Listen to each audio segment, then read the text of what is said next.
Hello, welcome everyone. I personally want to thank everyone for who's attended in person, but also virtually to be part of this big workshop today in Colorado, specifically around utilities, on how we better navigate HB24-1266 with confidence. I have that memorized. I'm Justin Herder. I'm your host today. I'm also the head of marketing at 4M. 4M is the first utility AI platform that delivers instant, reliable utility data that you can trust and verify all in one platform. Super excited and truly humbled to be here with some of the brightest minds in the industry, experts, professionals, influencers, and practitioners, all who are continuing to make a difference on a day-to-day on improving infrastructure, on how we can do it smarter, faster, and safer. Today, we're going to go over a couple key topics that is going to give you more context into the origin of this amazing bill that State Representative Hamrick helped put through, to give more context of why it's important to have more accountability and alignment. We'll also then break it out to be a more collaborative discussion for industry experts to come up here and talk about some of the issues and challenges that are in the industry and how we're all working together to solve them. And last, we'll go over as some of the tech partners in the room to talk about what are some of the practical and innovative solutions we're all working on today to help continue to evolve and improve infrastructure. So before we jump in, I want to give a big thank you and call out to our sponsors, WSB, T2, Kinley Horn, and of course, Trimble. Thanks for making this happen today. Thanks for bringing us all together. Now, without further ado, let's welcome State Representative Hamrick to talk about the bill, the origin, and why we're all here today. Thank you, Justin.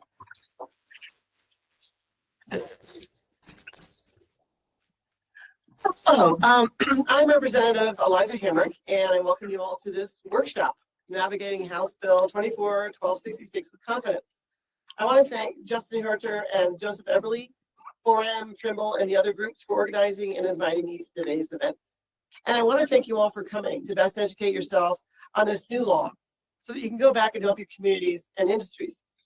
I was the main sponsor of the bill, now law, in the Colorado legislature in 2024. So just a little bit about me. I represent House District 61 in the State House of Representatives, which is Southeast Aurora and Centennial, Douglas County, and Arapahoe County. I'm on the House Education Committee, the House Health and Human Services Committee, chair of the Pension Subcommittee that oversees PARA. I'm on the Pension Commission that oversees police and firefighter pensions and benefits. And I'm chair of the House Services Committee. And I also serve as a Colorado Commissioner in the Education Commission of the states. Like most of you, I like to keep busy, so I can tell.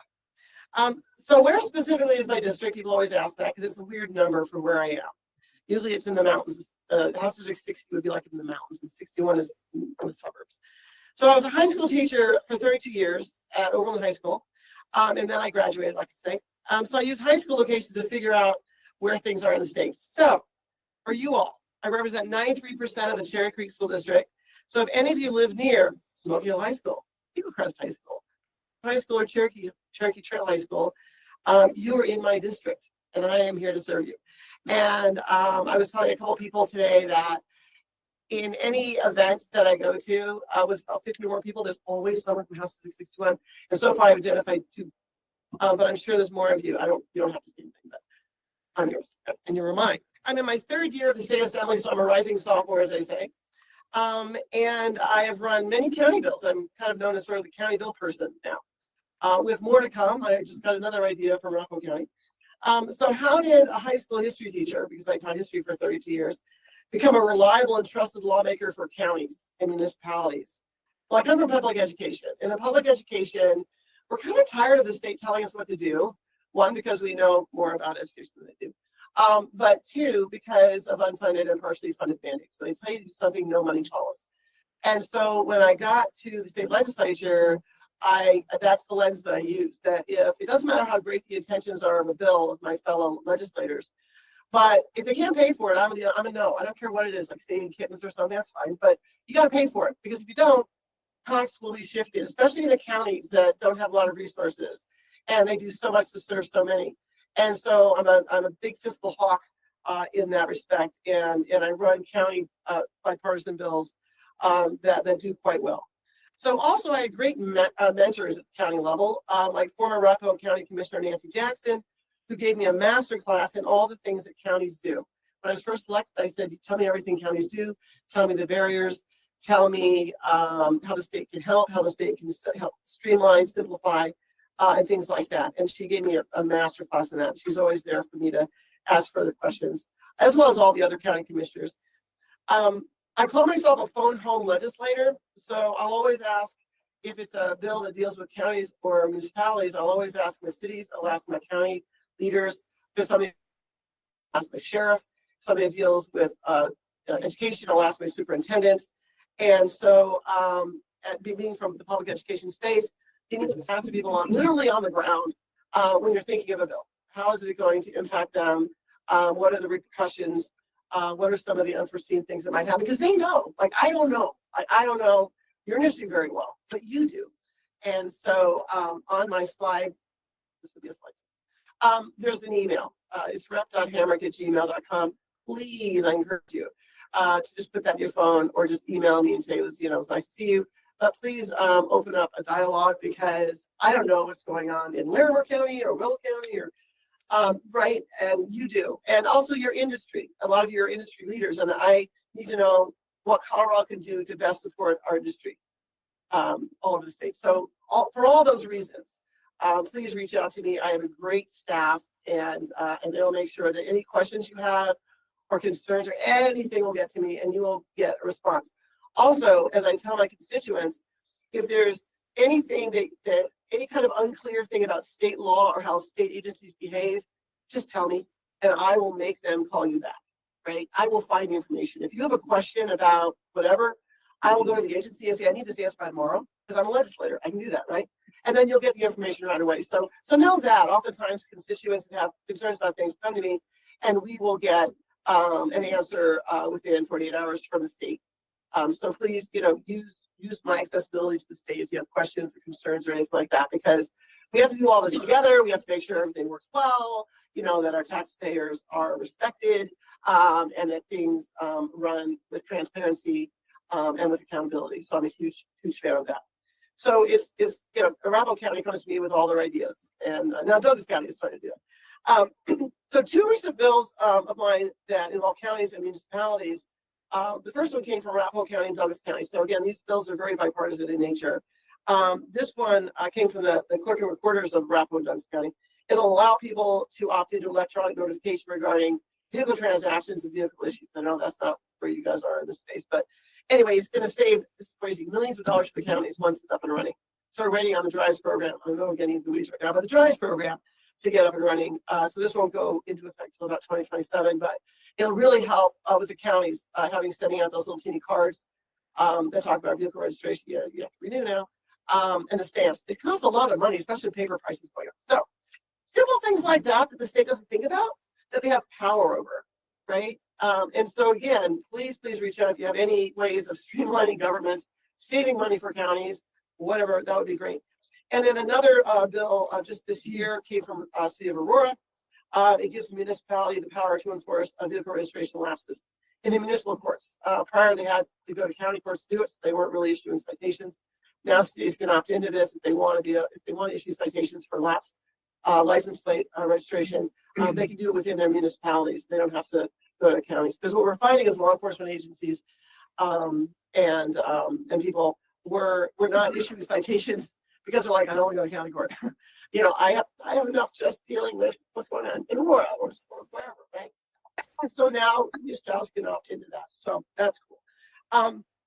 So I've become quite a student of how the state can help streamline things for counties and municipalities, because that's the huge big deal. We don't have a lot of money in the state, as you know, and we got to really be creative.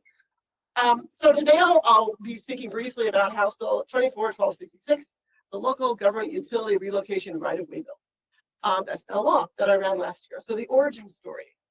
happened when it was actually a holiday party like over a year ago. And I was speaking with Arapahoe County Public Works and Development Director Brian Weiner, who said, we're having some issues with utility relocation stuff, and he said that the county, we'd love to talk more about this. And so I reached out after the party actually, and really started talking to Arapahoe County about it. They were having issues with utility line relocations, dealing with conflicts, lack of coordination, project delays, etc., that they were experiencing. And one project cost them over 200 days of delay and about $5 million.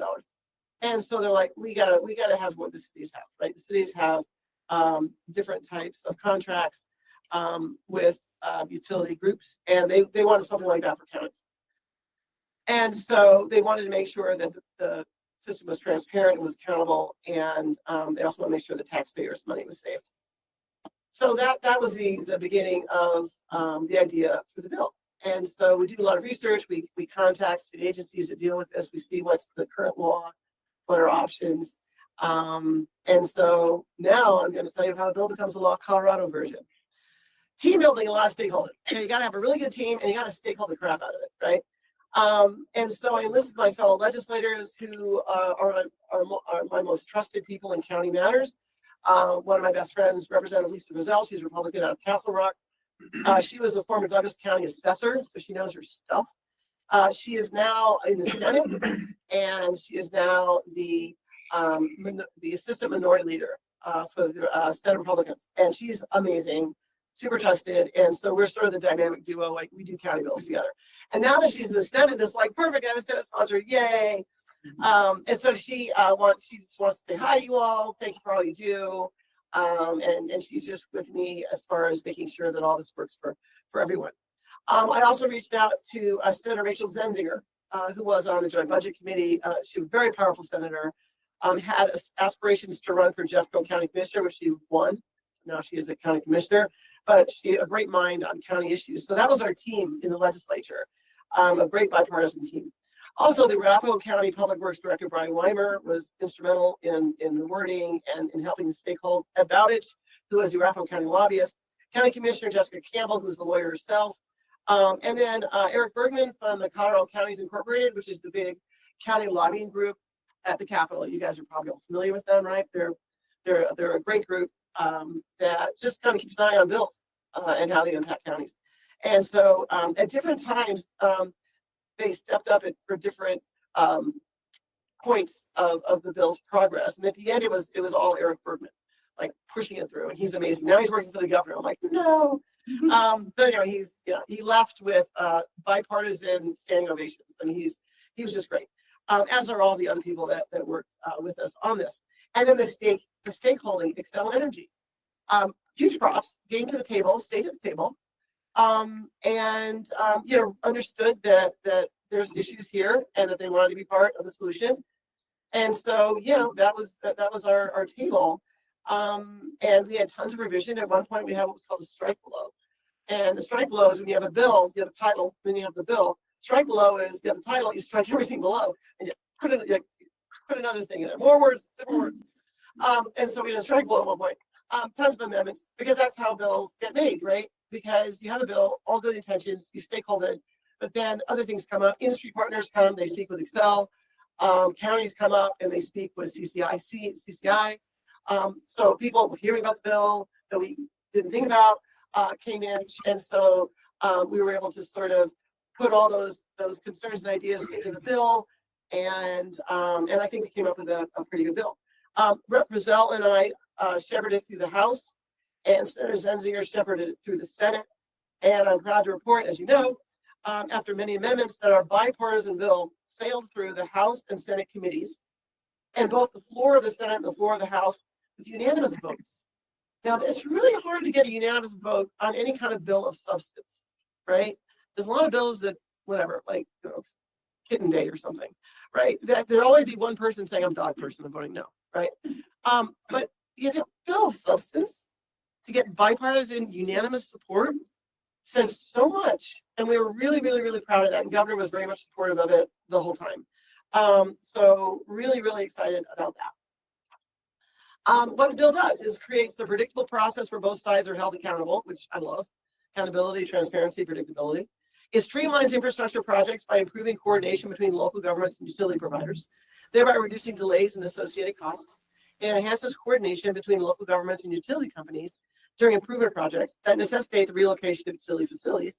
And it creates procedures for determining roles and responsibilities of local government and utility companies for relocation plans that are memorialized in a clearance letter. What locals need to know, I'm sure you hear more from industry partners here, is the bill was drafted for counties. And I remember talking to CML, Colorado Municipal League, when we were first talking about it, and they're like, yeah, we're good. We got franchise agreements. And then after we were pushing the bill through, they're like, can we do it too? And so that's why we sort of changed some language to make it just municipality, or they can just sort of government entities and not just counties. So they have this option. It's always good to have options. So it's not just for counties, but it's also for municipalities who can, if they choose, follow the process. This law facilitates a smooth process in which there is coordinated planning and agreed upon timelines, with key provisions being notification requirements, relocation agreements, cost accountability, and preserving existing agreements. Coordination, transparency, and accountability. I love those words. That's a result of House Bill 24-1266. So please know, as I said before, that as a Colorado State House member, I not only represent at least two people in this room, my district, but all of you, right? And I'm always happy to hear any new ideas, complaints, issues. Really, you know what's going on. I don't. You got to tell me.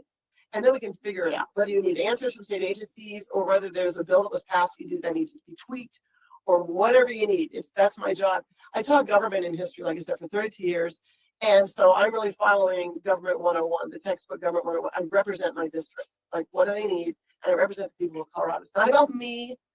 There's some bills I'd love to run, but my district, no. And the state, not ready. So I'm like, I don't. I mean, I just do what my district needs and what the state of Colorado needs. So I'm more of just sort of a vessel or a tool. It's not about me, it's about you guys. It really is. So I'm always happy to hear about new ideas. To really make Colorado the best place to live, work, and raise a family. So my email is there. I think, it's just rep.hamrick@gmail.com. So I have a great staff that will always let me know about emails, and I will get right back to you. So I hope your day is productive. You could be anywhere else but you're here, which is really great. I think you're going to learn a ton. And I want to thank you for all that you do. And hopefully this workshop will really help raise your game and help you with your endeavors. So thank you very much. We kick off with an introduction to the panel. A couple of quick questions for the audience. First question, raise your hand if in your utility work you are using some sort of AI. Okay, so maybe a quarter of the room. For those who are not using today as a part of your utility coordination or utility program management, how many of you are exploring the use of AI and or technology to support that? So a number. That gives us sort of the foundation, I think, for the conversation that we're going to have today. And part of it, in part, right, we've adopted this idea of build better together at 4M because we think it takes everybody to help improve focus and the results of the utility work that we do, especially here in Colorado. So, well, let me jump right into it and we'll do the introduction. So Rob, you want to give a quick introduction yourself, what you do, where you work? Yeah, thank you, everyone. I'm Rob Martindale. I'm the Colorado Department of Transportation's Utilities Program Manager out of our Denver office. I oversee our utility relocation program for our CDOT projects. Our 5 regional offices each have a utility program manager. We also integrate with our local agency program as well. Thank you, Rob. Right. Hi, Ryan Sorensen. I'm CDOT's local agency area engineer. As a part of my presentation or my spiel, I'll kind of tell you what that means a little bit more. But been with CDOT for 23 years, doing everything related to design and construction. Right now I work at CDOT's headquarters building in Denver.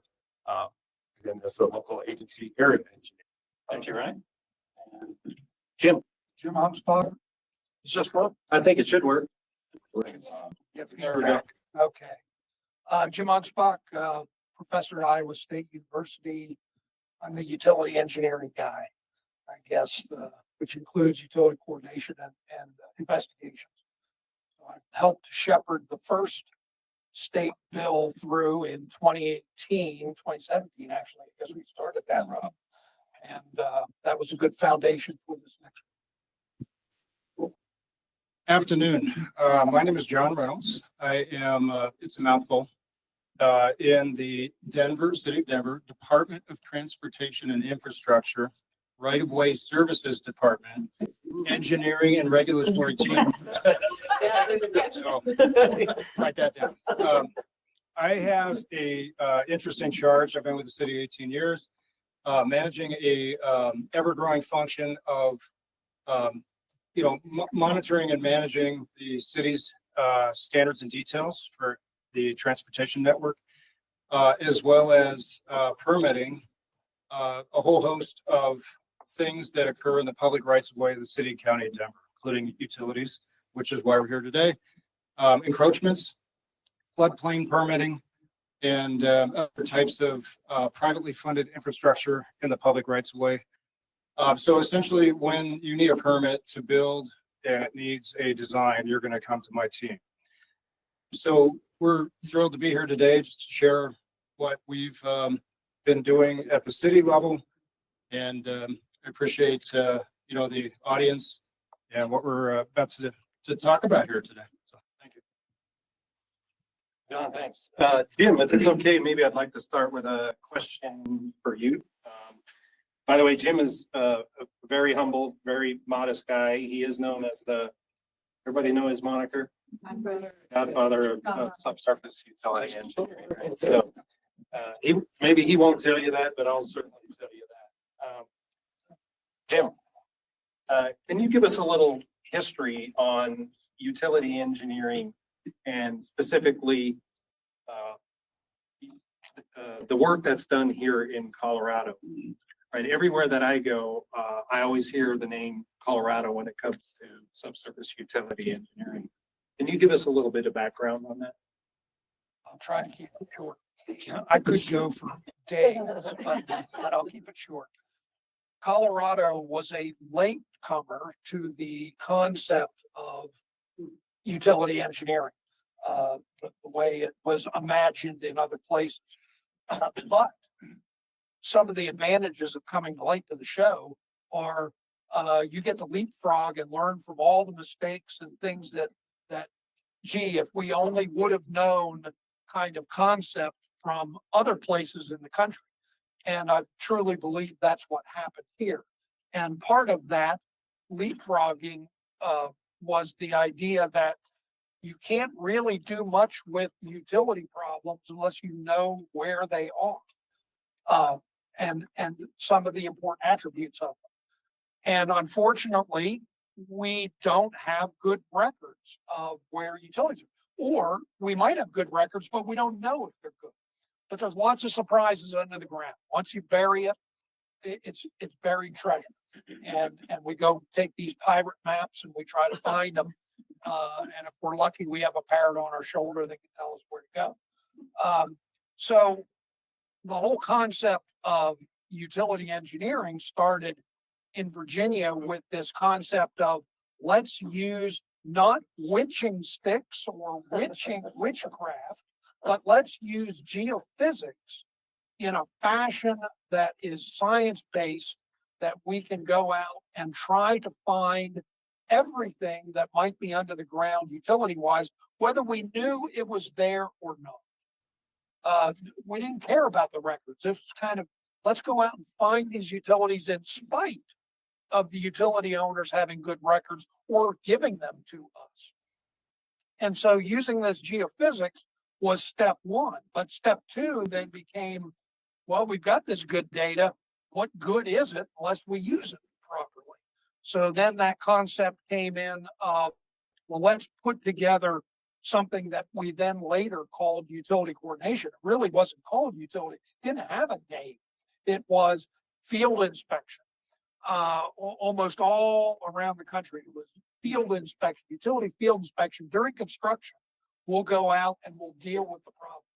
So now if we have good data, we can deal with the problems earlier, or at least a majority of them. And so the investigation part using geophysics and the use of that data, the coordination with all of the subsequent utility condition assessment and salvage value and all of that came together in a field that we called back then subsurface utility engineering, but realizing that the aerial network was also involved was kind of a bad name because it was really all the utility engineering. But if you call something utility engineering, then you think you're working for a utility company, and they were part of the equation, but so was the consultant world and the project owner world, the developer world. So eventually we came to the understanding that we were going to call that utility engineering. So that's probably. Yeah, that was great. Thank you for that. So, Rob, let me switch over to you. So, you know Jim's story in the background and where most of this has evolved from. After learning about the bill, knowing what you know, as well as hearing from Eliza, tell us from your perspective, from CDOT's perspective, why utility coordination is so important on the projects.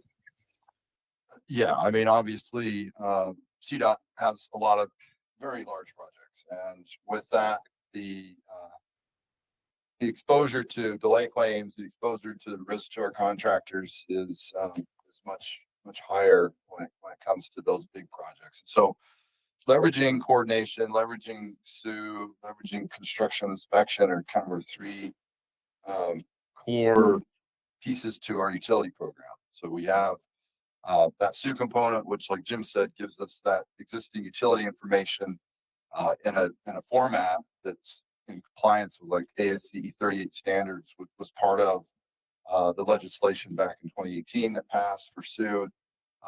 So we leverage that information. Having better information earlier in our projects allows us to plan for utilities that we want to design around. I think that's something that we didn't always do. We would just design and then we'd put the utilities in there and we'd be like, oh, we have a bunch of conflicts, let's just move the utilities. And so our mindset at CDOT is more, let's try to avoid them as much as possible. They're expensive and they take a long time to move, and then that's where we start increasing our risk. The more conflicts we have, the more utility issues that could continue on through construction. So we just at CDOT, we follow utility life cycle, which includes early coordination, better records, try to leverage more technology to help us really include as much as we can into our plans and our decision making throughout the early stages of our design. As we found over the years, the later we received the utility information, the more we had to back up our design and redesign. So sometimes we lose time that we had made on our progressing designs and getting them out to construction. So it flows well if you can follow a path that makes sense. Coordination is obviously from the beginning all the way through is so important. It is the root of everything. It's the communication between the utility owners, the agency, and everything that goes into the specs and the plans comes from the utility coordination effort. So it is very important. It's something that we focus on heavily at CDOT. Thank you, Ron. John, over to Denver. So Denver obviously has some very dense urban infrastructure environments that represent obvious challenges for the city and, of course, your team. Can you tell us a little bit about how 1266 impacts the teams and how you think about early planning and understanding what it takes to do the utility coordination process on some of these very difficult projects? Yeah, I mean, the city's reaction to this particular state house bill has been not necessarily an impact, but identifying as an opportunity and an enhancement.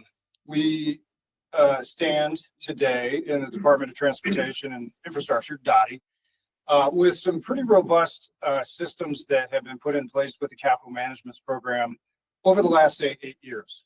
It's been a passion project of mine that goes back even farther than that, and has evolved to an entire team that essentially manages what we're calling One Build.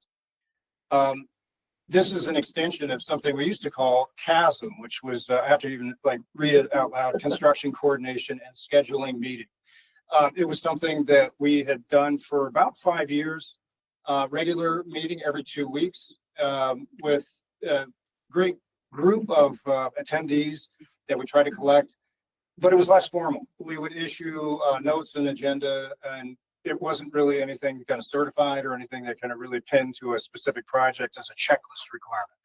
But it was a great opportunity and a test to get folks together and talk about what is happening in the public rights of way and how a city can overlay its project plans and its planning documents on top of what the industry was bringing on their end and create some of that symbiosis. That has since evolved over the last 5 years in Denver to what we're calling One Build. And so this state house bill introduces some additional notification requirements from the municipality side that we're using as a opportunity to tag along with our One Build process.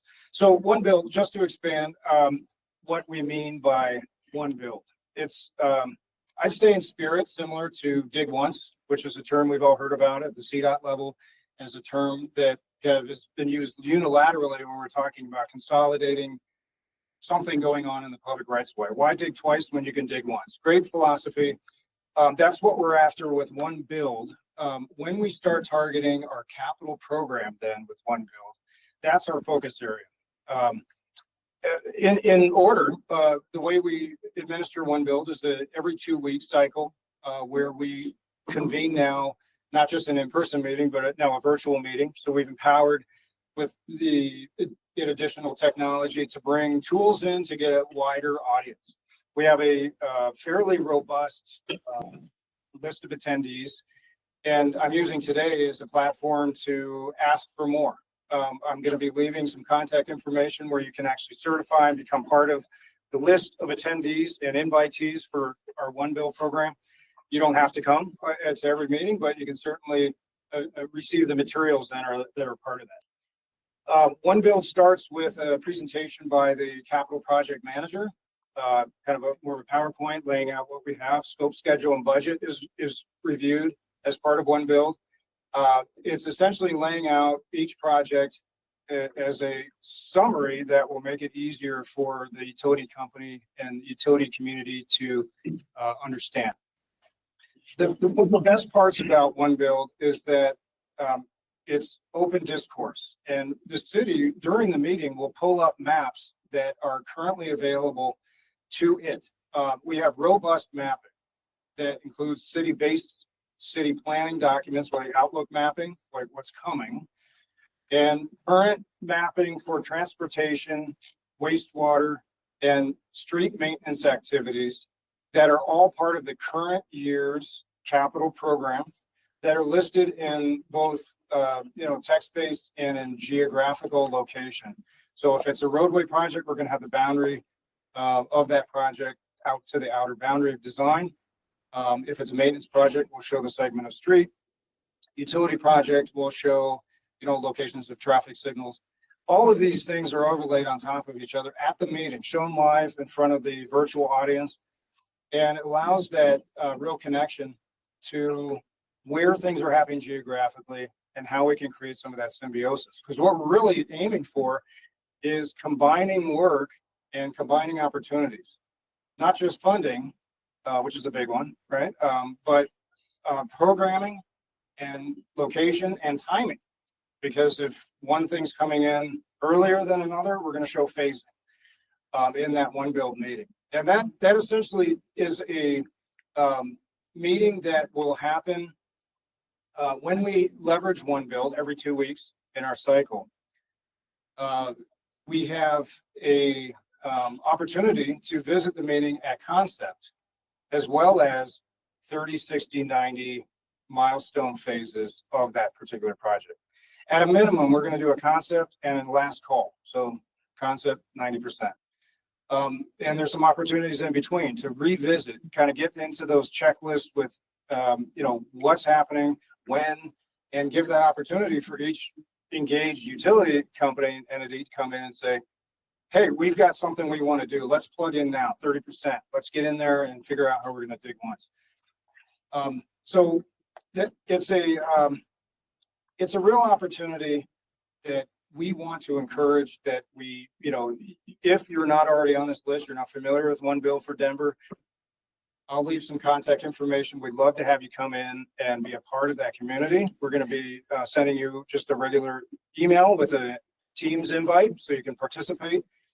And later in this panel, I'll be talking about some things that we know could be even improved by your help in that type of an environment. So I'll save that for a little bit down the road, but that's our introduction to One Build and how this legislation is going to tie in.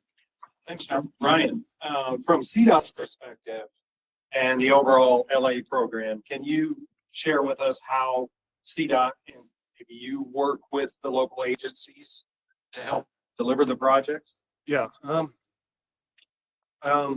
think my role here is utilities is not kind of my specialty discipline, but more of local agency coordination and working with the local agency program at CDOT is to kind of help you understand how we generally work with the local agencies and how that looks. Excuse me. So, how many folks are from municipalities or from local, what I call local agencies here? Okay, so it's somewhat limited, but the local agencies would be the ones working on project delivery, right? Like applying for grants, applying for grants, getting grants, actually getting projects off the ground, getting consultants procured, working on design, working on construction, and kind of doing all that actual project delivery work. And so CDOT, what we do is we help to oversee the local agencies' work within what we call our CDOT regions. Excuse me, sorry, I was fighting a cold. So yeah, the local agencies are the ones actually doing the work to deliver the projects, and then CDOT would oversee the work that the local agencies are actually doing. So the projects that come through CDOT would be things related to our right of way, right? Like things on what we call on system or on CDOT system, and then also projects that have federal aid funding. So the federal government sends us basically dollars, and then we move that on to the local agencies. So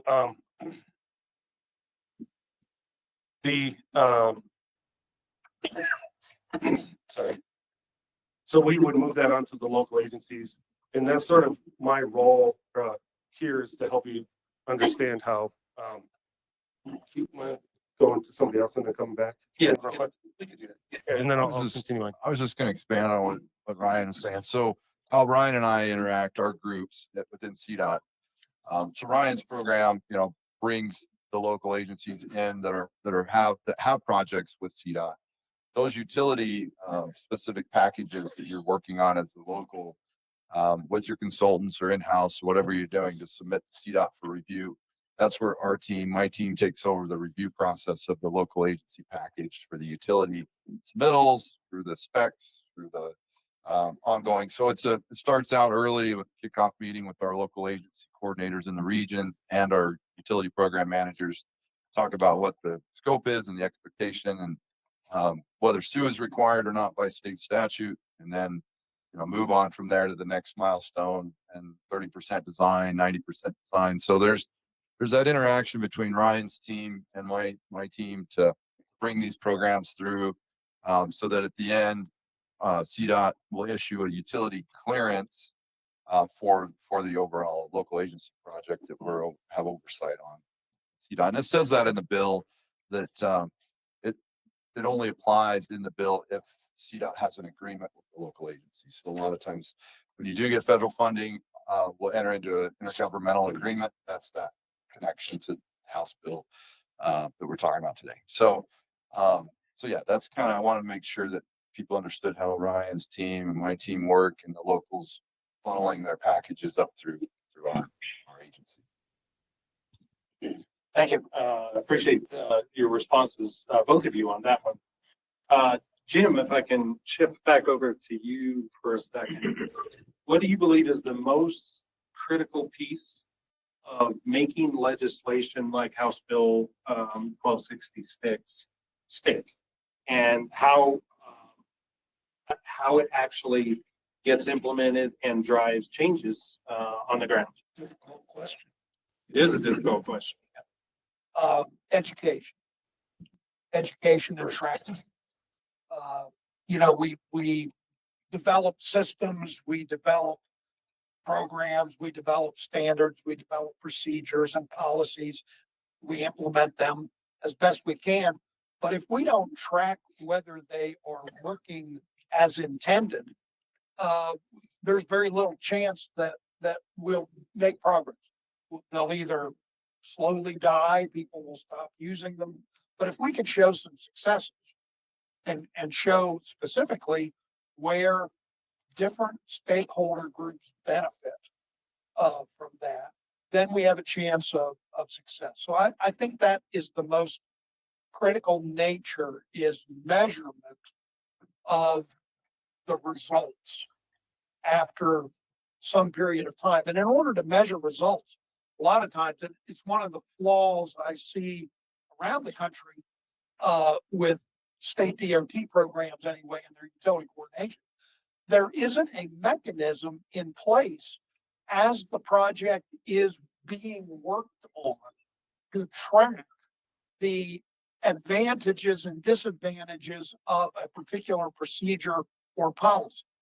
And trying to come back and give it to a local, Colorado State University or somebody 4 or 5 or 6 years down the road when nobody remembers that project and they don't remember why they made a decision that they made, you can't really do a good job of measuring. So you have to, in addition to putting the legislation or policy into effect, I think you have to put some ability to track the metrics so that it can be studied effectively at some point. And you can decide what worked, what didn't work. This is how we want to tweak it. We want to throw it away. We want to expand it on those lines. So you've got to be able to measure it in real time, or it doesn't become as effective as it could. Thank you. Rob, shift back over to you. For municipalities or for, let's say, counties who are just beginning to explore the utility program management journey, what would your recommendation be for the first steps that one of these organizations would take on that initial journey to, let's say, improve the way they are managing the utility coordination and the utility components within their organization or their municipality? Yeah, I think there's a definite challenge out there with staffing. A lot of counties and cities, they don't necessarily have a dedicated utility coordination staff or utility support staff. So educating your internal staff on how to manage consultants, how to procure consultants, how to write scopes of work to get what you really need out of your project. Following somebody else's process that's well developed, maybe CDOT's, for example. You could follow our utility life cycle, what we do, for planning and procurement. We have some checklists and forms and work plans. We have all these things that kind of funnel into this House bill that help you document each step with let's say that, the utility company that fits the requirements in the bill, then, you have certain things, certain notifications you have to do during design. We have a process for that now. You can always, look at that, follow that. There's no reason to start from scratch. There's a lot of good consultants out there that understand utility coordination. They understand SUE. They have subcontractors that can support them. So it's really educating yourself on what do I need and how do I get to these resources so that I can start a project and be successful all the way through construction. Well, thank you. Over to Denver. Denver, you talked a lot about the program and the work that you guys are doing at the city. Can we drop down sort of maybe one level from there? Tell us a little bit about adjusting right-of-way workflows and or communication processes that you might have in place today with the utility companies that you collaborate and work. Okay. Let me I want to back up and revisit just to make sure that there's a clear understanding of what Denver does. It's incredibly complex if you're done work in Denver, especially when we're talking about capital programs, city taxpayer and federal taxpayer money versus private applicants and private utility company work that's actually being, coming in for permitting. So to the tune of this, I want to stay focused on the capital side. When we talk about what I mentioned earlier on One Build, it's an extension of our project management team planning function to minimize risk, to actually get those projects out in front of a community, engage and kind of gut check what's going on with the project. Do we have a project? Where are the project overlaps and do we have opportunities? So the benefit of this early One Build idea, obviously it can be leveraged and expanded anywhere. It is separate from actual engineering and it's separate from actual permit. I just want to make that clear. We do see one thing I thought I left out from my earlier with this state legislation, we do see opportunity to add additional messaging and the public notice, the actual notice and the certification letter process, clearance letter process with each utility company as part of One Build. So I think there's a great opportunity there and that's part of that expansion of One Build. As we move from concept and planning and coordination to actual engineering, interestingly, there's kind of a handoff when the capital programs start designing plans. Where I mentioned 30, 60, 90, those plans will then come to my team for engineering review.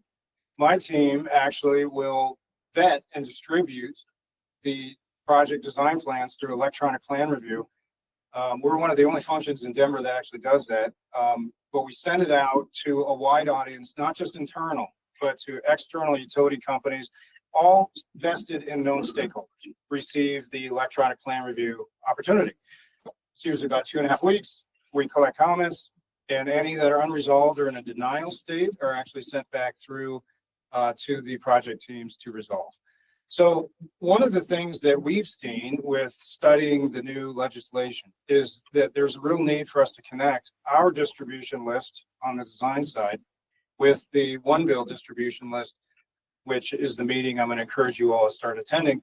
And so we have a unified list. Sounds easy, but sometimes it's not because people are moving constantly. Creating the certified list, so to speak, is one of our goals as part of this reaction. We want to distribute to the same group, including everyone here, at both the concept and One Build stage, as well as during the plan review, to give you a chance to then add comment.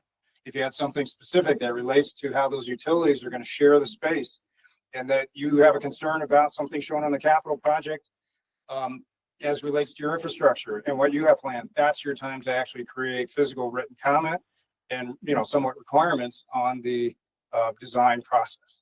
So part of that is we need active participation from the utility community, from the contracting community to keep the city that you're working in with the proper points of contact. It's one of my top items I'm kind of dabbling around it, but I had some other recommendations I'll hit later. But this one is absolutely paramount. If we're going to communicate better together, we need to know who to talk to.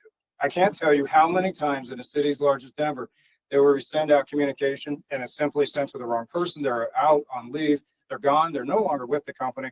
We have no idea who to send it to. What is the city supposed to do? Right? So, possible workarounds to that, a generic inbox for all things related to your company's needs to interface with that city. That'd be a great idea. That way, no matter who it is on the other end, they can get into that shared inbox. So points of contact and contact lists are absolutely paramount. And for us, when we're managing our own processes and trying to build in these extra tools, I'd say that's the single most important priority item for any municipality is, and you all, to endow us with your proper contact list. Make sure that those stay current and then regularly audited. The typical scenario we're sending out emails into blank space, right? Oh, that was fine up through 2 months ago. And then now we don't have any kind of engagement or connection with your company. So with that, I did the broad strokes, and I'll come back and hit a few more items with suggestions. Yeah, thank you, John. Ryan, back over to you. You were describing how CDOT works with local agencies under the LA program. Can you help us understand a little bit more clearly on the utility coordination process that you guys support? Yeah. Specifically with the utility companies if you can. Yeah, I think, so I'd like to describe what I mentioned earlier, is to kind of describe how CDOT works a little bit better. So we have 5 regions, 5 areas of the state where the work is broken up into. The primary offices, or like the headquarters offices of each, what we call regions, is in Denver, Greeley, Pueblo, Durango, and Grand Junction. And so the actual staff, the CDOT staff that would be working with local agencies are what we call local agency coordinators. And those local agency coordinators, each region is going to have a varying amount of staff that work directly with the local agencies. In Durango, I think they have 3. And then in Denver, we have up to like 15 or something like that. So there's a lot more people available in the Denver area to work with the local agencies. And so, that's where the actual work sort of takes place to coordinate with the local agencies. And as a part of that,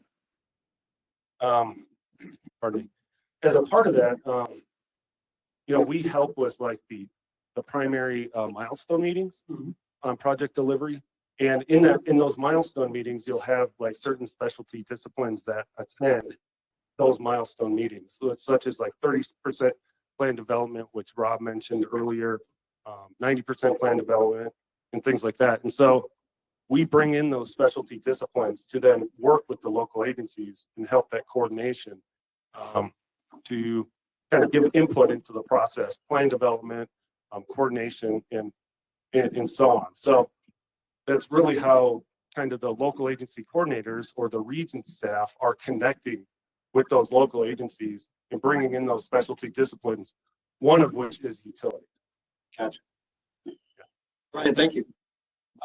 Jim, beyond compliance, what's one thing about how we manage utility coordination today that simply needs to change? I think the thing that I would like to most see changed is a more proactive method of the process. We call it utility coordination. To a lot of people, and in a lot of places, that means I'm going to set a meeting. I'm going to tell people to come. I'm going to document what they said, and I'm going to give them tasks and let them go do them. But our underground and overhead environment is too complicated to have 20 different utility owners that you know about and the 7 that you don't know about, out there trying to do something on their own. And so being more proactive as far as facilitating, lock these people in a room, for God's sake, and tell them, you're not leaving this room until I get consensus out of the 5 of you that you have a plan of where you're going to go that isn't in the same space as that person sitting next to you, because that's where the delays come from. Everybody wants to go in the logical, clear space that you know about. So they come back with 5 sets of plans all in the same place. And that only happens because there is not an active coordination or a facilitation mode for that. So I'd rather call it, utility facilitation rather than coordination as the next step. So I think that would be the one thing that I would like to see. And you can't do that unless you have educated parties and you have some mechanism to make it work. Lock them in the room. Now you can't do that nowadays. We used to be able to do that. Lock them in the room, literally, and say, you're not leaving until you do that. Now you probably get sued. So I think to some degree at a state level, and maybe a municipal level, it really takes the state attorney general's office to get involved and say, we are going to force the issue of this coordination and facilitation. Great, love it. By the way, I agree with you. I think we should go back to locking folks in a room and they do get out and get the results that everybody's looking for. Rob, I want to shift gears a little bit and focus on technology on the phone or on the webcast and in the room. You've got some leading technology companies that are providing solutions in the utility space, in the infrastructure space. Tell us a little bit about your approach to technology and how you think technology can be leveraged or used to support utility coordination and program management. Yeah, absolutely. I think that's one of the technologies, one of the biggest things we've been chasing at CDOT for a number of years, probably close to 10 years now. And the technology's changed exponentially over the last 10 years. It's really crazy what's out there from like Forum Analytics with their AI platform, which we use early in planning, just to see what's out there. What do we have in our project limits? Give us an idea of, we already know what utilities maybe are going to be relocated just based on, you look at Central 70 is a good example. You guys have all seen Central 70. We knew we're going from a viaduct to a big hole in the ground. So if you have utilities crossing through there, we knew we had a lot of problems already. And then we can already start estimating what utilities are eligible and things like that. So there's a lot of upfront technology that we can use during planning. You can also pass that along through our utility life cycle to our SUE companies, that they can leverage these records that they maybe didn't have in the past. Just nothing to start from. Here, go do this SUE investigation and get us back what you can.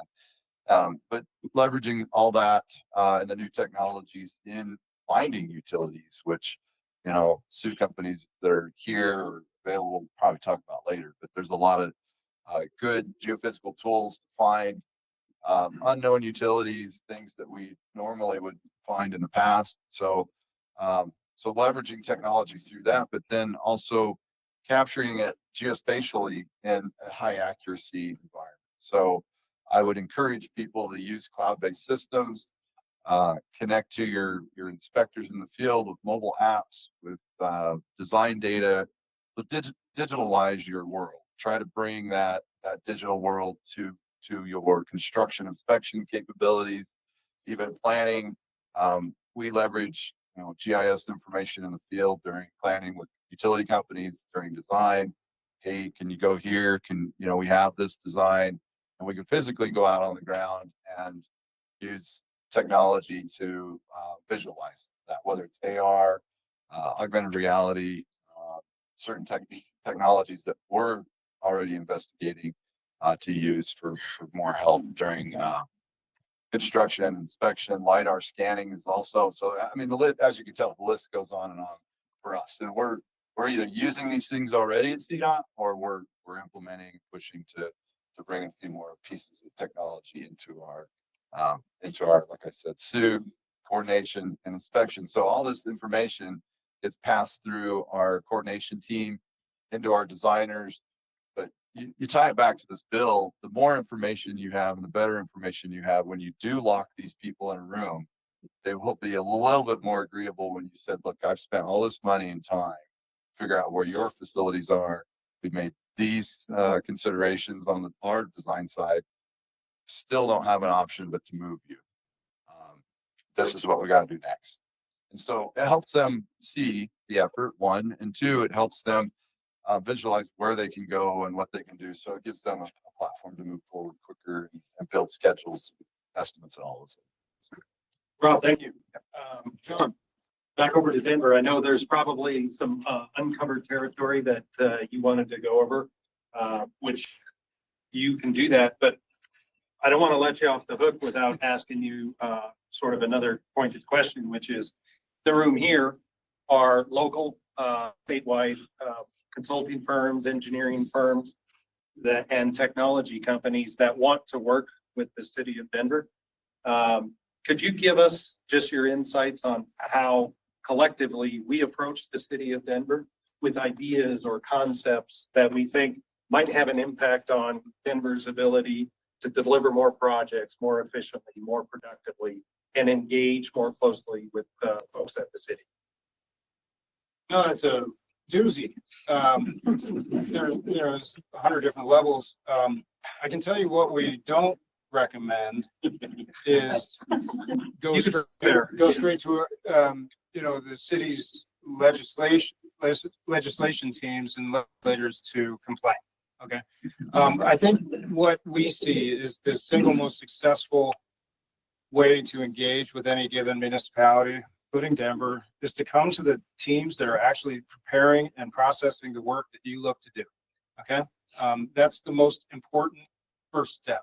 If you overstep going straight to up and ups and who you think's in charge, what inevitably happens is you undercut those who are actually empowered to make those decisions. They have experience, they have the tools, and it really does hamper the process. So actually, it was one of my items here to think about is when we talk about the idea of pulling everybody together and locking them in a room, virtual meeting, whatever we do to get everybody kind of mashed together. I have years and years of experience in trying that at various levels with the fiber industry. And, one of the hangups that we had, which was something I really focus on, is this idea that proprietary information you're not willing to share. Okay. And it inevitably becomes a hangup when we're trying to collaborate on where things are going. If you don't know where your program is and you can't share it, unless it's sitting in a room when you have to remove it from the wall, and we have no ability to reference it, it becomes quite difficult for the city to engage, to overlap, to share those maps and figure out a plan. So the more willing you are to share your company's infrastructure, to give us a sense as to what's happening, even if you phase it, give us something. So the more participation that you have in the process, the better it gets. When I talk about overlapping maps and use of technology, that's exactly where that lives. We put all our GIS information and power together and mash it in and create collaboration. If it's missing a part and piece, we don't have that part and piece to consider. And there's the gap. If you'd like to come, I've got maybe a couple of things. Why not? I'll do it here. We talked about the points of contact. Again, I'm going to hit that a third time. Make sure the cities have the proper points of contact for you.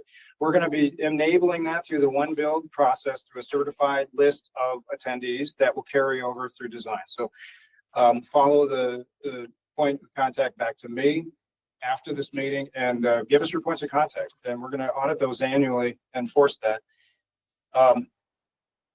We talked about bringing in your mapping. Do empower us. And when we connect technology, we have the power to integrate detailed GIS data, no matter what the format. We can bring that in.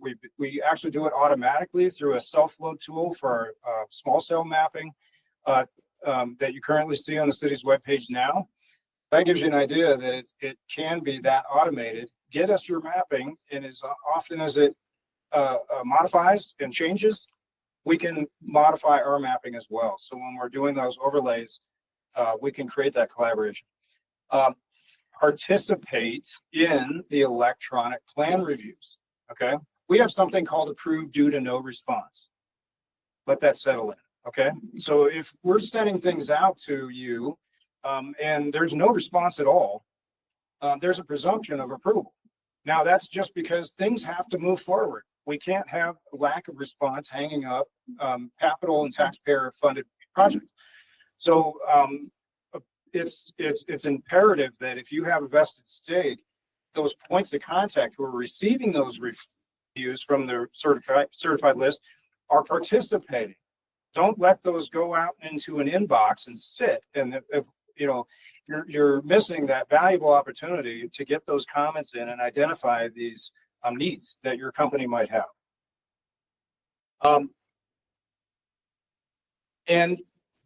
Finally, you know, as we're engaging, there's that tendency. Remember I said what not to do. Make sure that you understand your audience at the city. We have quite a bit of authority to talk about umbrella permitting, batch permitting, essentially, where we can bring in large programs and umbrella them into one permit, thereby making your program more efficient. We have the ability to approve potentially new construction techniques that are not currently, mainstream. When you have special needs, when you have special things you're trying to do that don't just fit the mold, you come in and talk to the same people I mentioned before, the ones who are making decisions at my level, the Department of Transportation and Infrastructure, the permit level, the ones approving these things are going to have the ability to talk about how your program can be more efficient. One of the latest examples was, microtrenching proposed in Denver. There are certain techniques that the city has essentially adopted as quite approvable and symbiotic with our pavement management system, and there are others that aren't. And when there's a force on a different angle, say at the legislative end, to push a new technology that hasn't even been vetted at the staff end, it just costs time. We're just spinning. We get the ask, the demand, we say, we can't quite do that the way it's shown, and then round and round it goes. So it can be quite efficient to come in and talk to those who are actually empowered to make those decisions. And yet just don't assume the construction methods are, compatible. That's a big one, and in closure, I'm thrilled to, actually talk about this because we've known for years that early vetting, the better. So if I could recommend to this community and some of the other things I've said, come in early, lock yourself in a room with the city, and get that done. Get yourself comfortable that what you're trying to coordinate is actually, something the city can support. And most likely the city can. We're gonna list. We just need to know and have you come in early. That late last call kind of activity right before construction, that's not gonna, obviously. So leverage these tools. CDOT's got some great similar tools they've already talked about. The city has one build, and every municipality may have something similar. So do ask, and that's what we recommend for Denver. Thank you. So we have about 2 minutes left. That equates to about 30 seconds each. So I want to wrap up this panel with the question.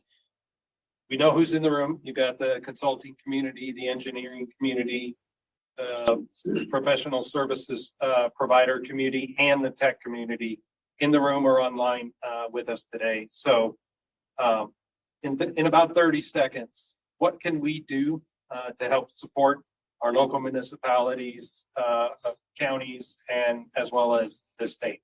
Collectively, what can we do? And I'll defer my time because I already, I think I You hit mentioned so it. I want to Yeah. make sure everybody has a chance.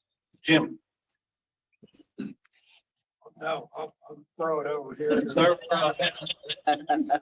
Yeah, I think, process, make sure your process is in line with the state statute. Make sure you have a process or you're gonna build towards a process, the communication that you need and require, in order to be successful in this law. Make sure you're hitting the notifications, the timeframes, you're gathering the information you need, for those clearance letters. And then be ready for the clearance letters that come during construction, because there's a whole nother piece about that. Those take a little bit more to build. So just, get ready for that, have a process, use technology, work on that. If there's any questions about what CDOT does, reach out to myself.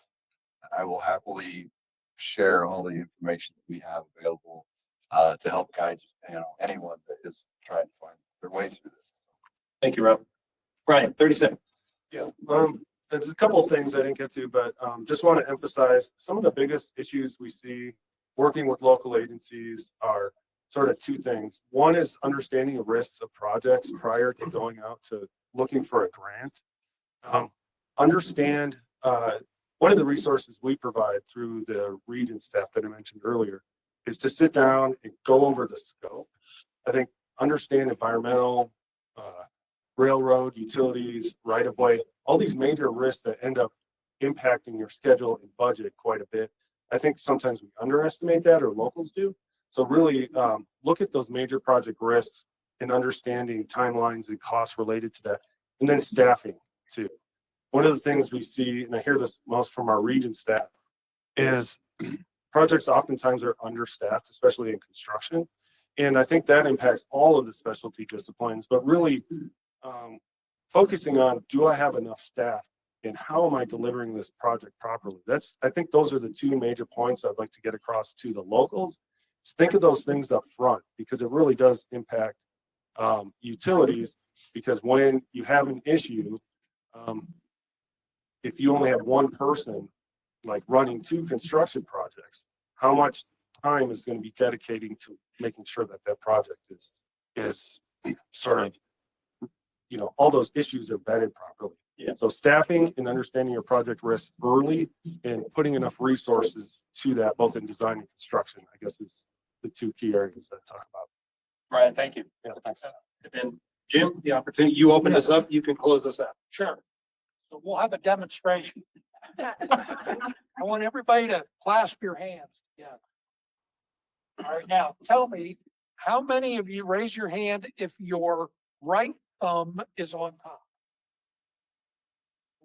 How many left thumb on top? About 50-50. It's always this way, no matter where in the world you go. And it has nothing to do with whether you're right-handed or left-handed. It's a matter of habit. Now, I want you to clasp them together the other way. So how weird does that feel? And yet, half of the people in this room, that feels normal. So what I want to leave you with is the concept that it's the same thing. It may not feel the same, but you need to be open to the result that you're looking for.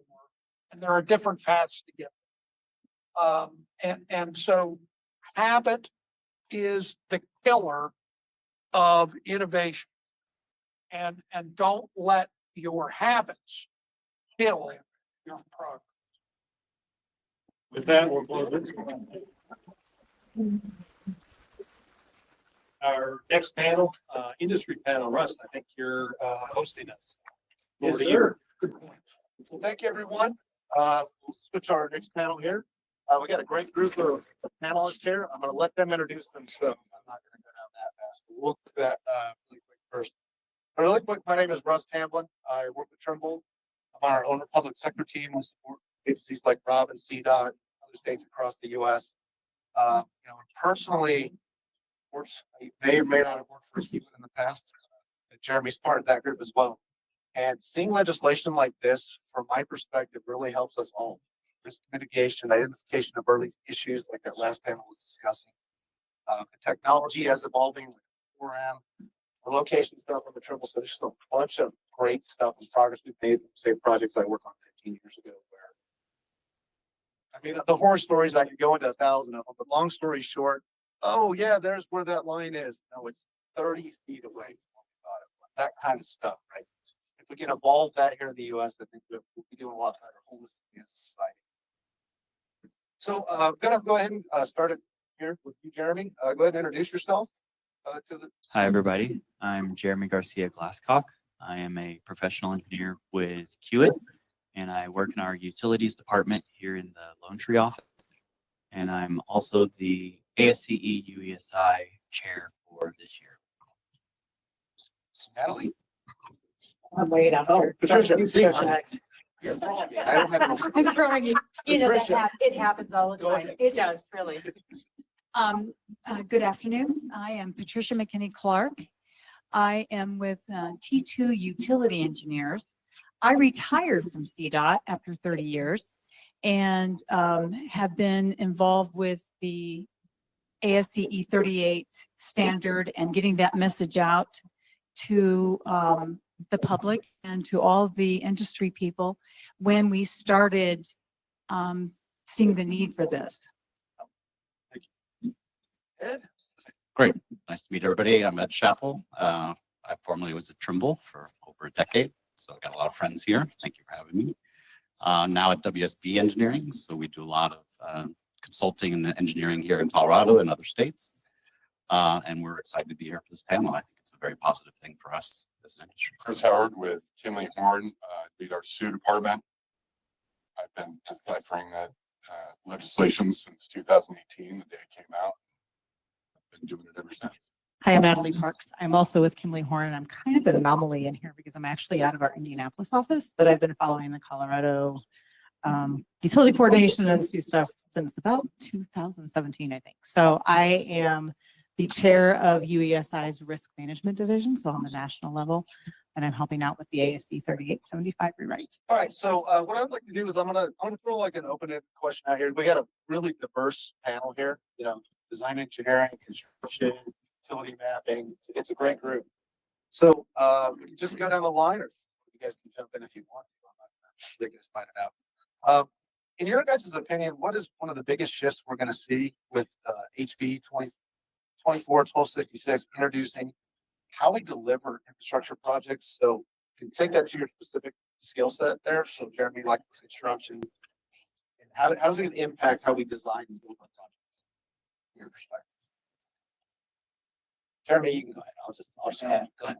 You're first. I'll take that one. So I see this playing more into the role of like delivering more types of design build projects overall, because that type of model tends to be the more interactive between the client, the owner, the design engineer, and the contractor who's actually constructing it, and being able to address issues early on in the project to identify relocations, identify design changes that could be taken or done to prevent those relocations. And so that becomes a more collaborative effort versus, you know, designers versus the owner versus the contractor. So then it becomes a more collaborative effort to bring it together. Well, I think one of the biggest things that I see that will be changing will be that the municipalities are going to see value in SUE. They're going to see that subsurface utility engineering is actually going to give them a good database of all their utilities, and that's going to reduce their risk. Reduce their risk is going to reduce delay in their projects, and it's going to reduce their change orders, anything like that. So they'll really benefit from this. Yeah, I think I always think of safety first. I think everybody in our industry does. I think that the improvements we can make with technologies like machine control, if we have really good utility records and data, the number of utility strikes can be greatly reduced. The number of costly incidents on projects goes down. I think that's a huge benefit. And then to build on your topic, a lot of municipalities, a lot of cities are going to benefit in their maintenance and asset management groups. They don't have good records, right, to manage these assets for the next 30 years. This is going to provide them with a much better data set and input to update the data set and then leverage that for planning and maintenance and asset management. So I think that's a huge benefit. I think from the SUE side, utility coordination is just a natural segue. So much of what we do, I see friends and colleagues do the same thing I do in here. We've been missing that piece that is forced piece that we already do a lot of that work with. I see this legislation really helping enforce that. You remember, I'm not actually from Colorado, right? We talk every day. We do. So one of the things about utility coordination is that if you're not doing it effectively, it's not going to be successful. And what I mean by successful, I mean you're going to have more delay claims during construction. In fact, NCHRP did a study. It was published last January, 1569, I think, that was all about utility delays during construction. And it brought up 3 things that could be done during design, because 79% of those utility delay claims were found to have been affected by the design. So basically we can minimize some of the utility delays during construction in our design processes.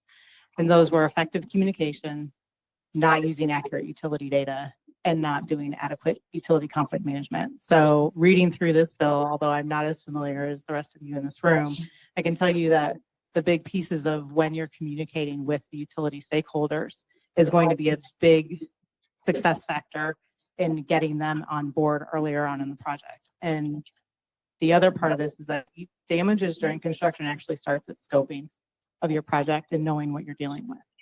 So this bill will lead more towards that as well. So to kind of segue and build upon that, that was a perfect segue. I don't know if we planned that or not, but so the kind of to the group again, start carrying here as well. Just keep, I like this flow there. It's doing really well. How can we, building upon, because you mentioned a few of them, I think you did right there, Allie, on the kind of segue. How do we better align municipalities, utility owners, and consultants and contractors? You know, is there anything still broken in that triangle to get everybody swimming in the same direction so we don't have So it's kind of like what Jim said earlier, lock them in a room and make them make a decision on where they're going to go. So that's part of bringing everybody and making it a collaborative effort and getting everybody with a safety mindset, because we want to deliver these projects at the end of the day.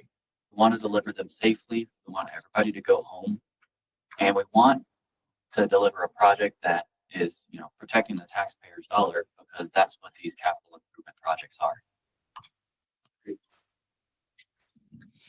Okay, so some of the best utility coordinators that I've worked with over the years that I've been doing this have built relationships. And bottom line, if you don't have the trust with the people that you're working with, it's not going to work. So you've got to build those relationships with the local agency, the consultant that's working with that local agency, and all of the utility owners. And that's where that collaboration comes in. And that's where we as utility coordinators are in the center of all of that. I remembered a Trimble story, Russ. I can tell one of my favorite quotes of my old boss, Ross, here at Trimble was, "In God we trust, everyone else needs to bring data." Sort of thing. And that's true, right? I feel like when you're talking about how do we improve things for the city, the municipality, the contractor, the design engineer, they all need data to make decisions. And we're all suffering from bad data, which then leads to bad decision making. The sooner we get good data, right? And I heard Denver say it, start early. Don't start, right before construction. That doesn't give you enough time. Like, we got to spend more time pre-construction looking at that data and doing our work. We kind of piggyback off of that. Before I went back to school when I was 30, I owned my own construction company and have dug the ditches and been on these teams. And that was probably biggest thing lacking, and maybe I'd still own a construction company if this was in place, but yeah, having that communication and being involved early, I think is imperative to any design, whether it's design build or standard projects. Going forward, it's going to be a very useful tool. I'm going to piggyback a little bit off what Patricia said, because I have coined, I am a licensed engineer, but I have coined the term that I'm an engineer of relationships when it comes to utility coordination, because I engineer the relationship with the person across the table from me. They represent something that's in the ground, but I'm not dealing with the person with what's in the ground. I'm dealing with the person on the other side of the table. And when we start to recognize that those people on the other side of the table are trying to protect their assets, just like we're trying to protect our clients' assets, and we understand that, kind of like what Jim was saying with the whole hand clasping thing, we're doing the same thing. We just might be looking at it a little differently. And when we stop and say, help me understand what this line on this piece of paper means, things start to go a lot better, because now we're giving everybody at the table a voice to say, this is why this is important to me. And when they feel like they have a voice, they start to take ownership in the project. It's not a perfect thing. It's going to take time to build those relationships, but relationships are probably the most important part of utility coordination. No, it's a very good point. And I think you're right. At the end of the day, people build work, people manage work, and all the technology that we have, I would agree with you 100% about the relationships. Not to go negative here, but I got to ask this one. We got a really good panel here. Can you share a past example of a project where poor coordination created delays, risks, or unexpected costs, or any downside? Hopefully not fatalities or anything else, but any examples of where it didn't work? Yes, so I'll summarize the project because the details are very long and lengthy. The basics are, there was a sanitary sewer main. The bridge design was adjusted to avoid the sanitary sewer main.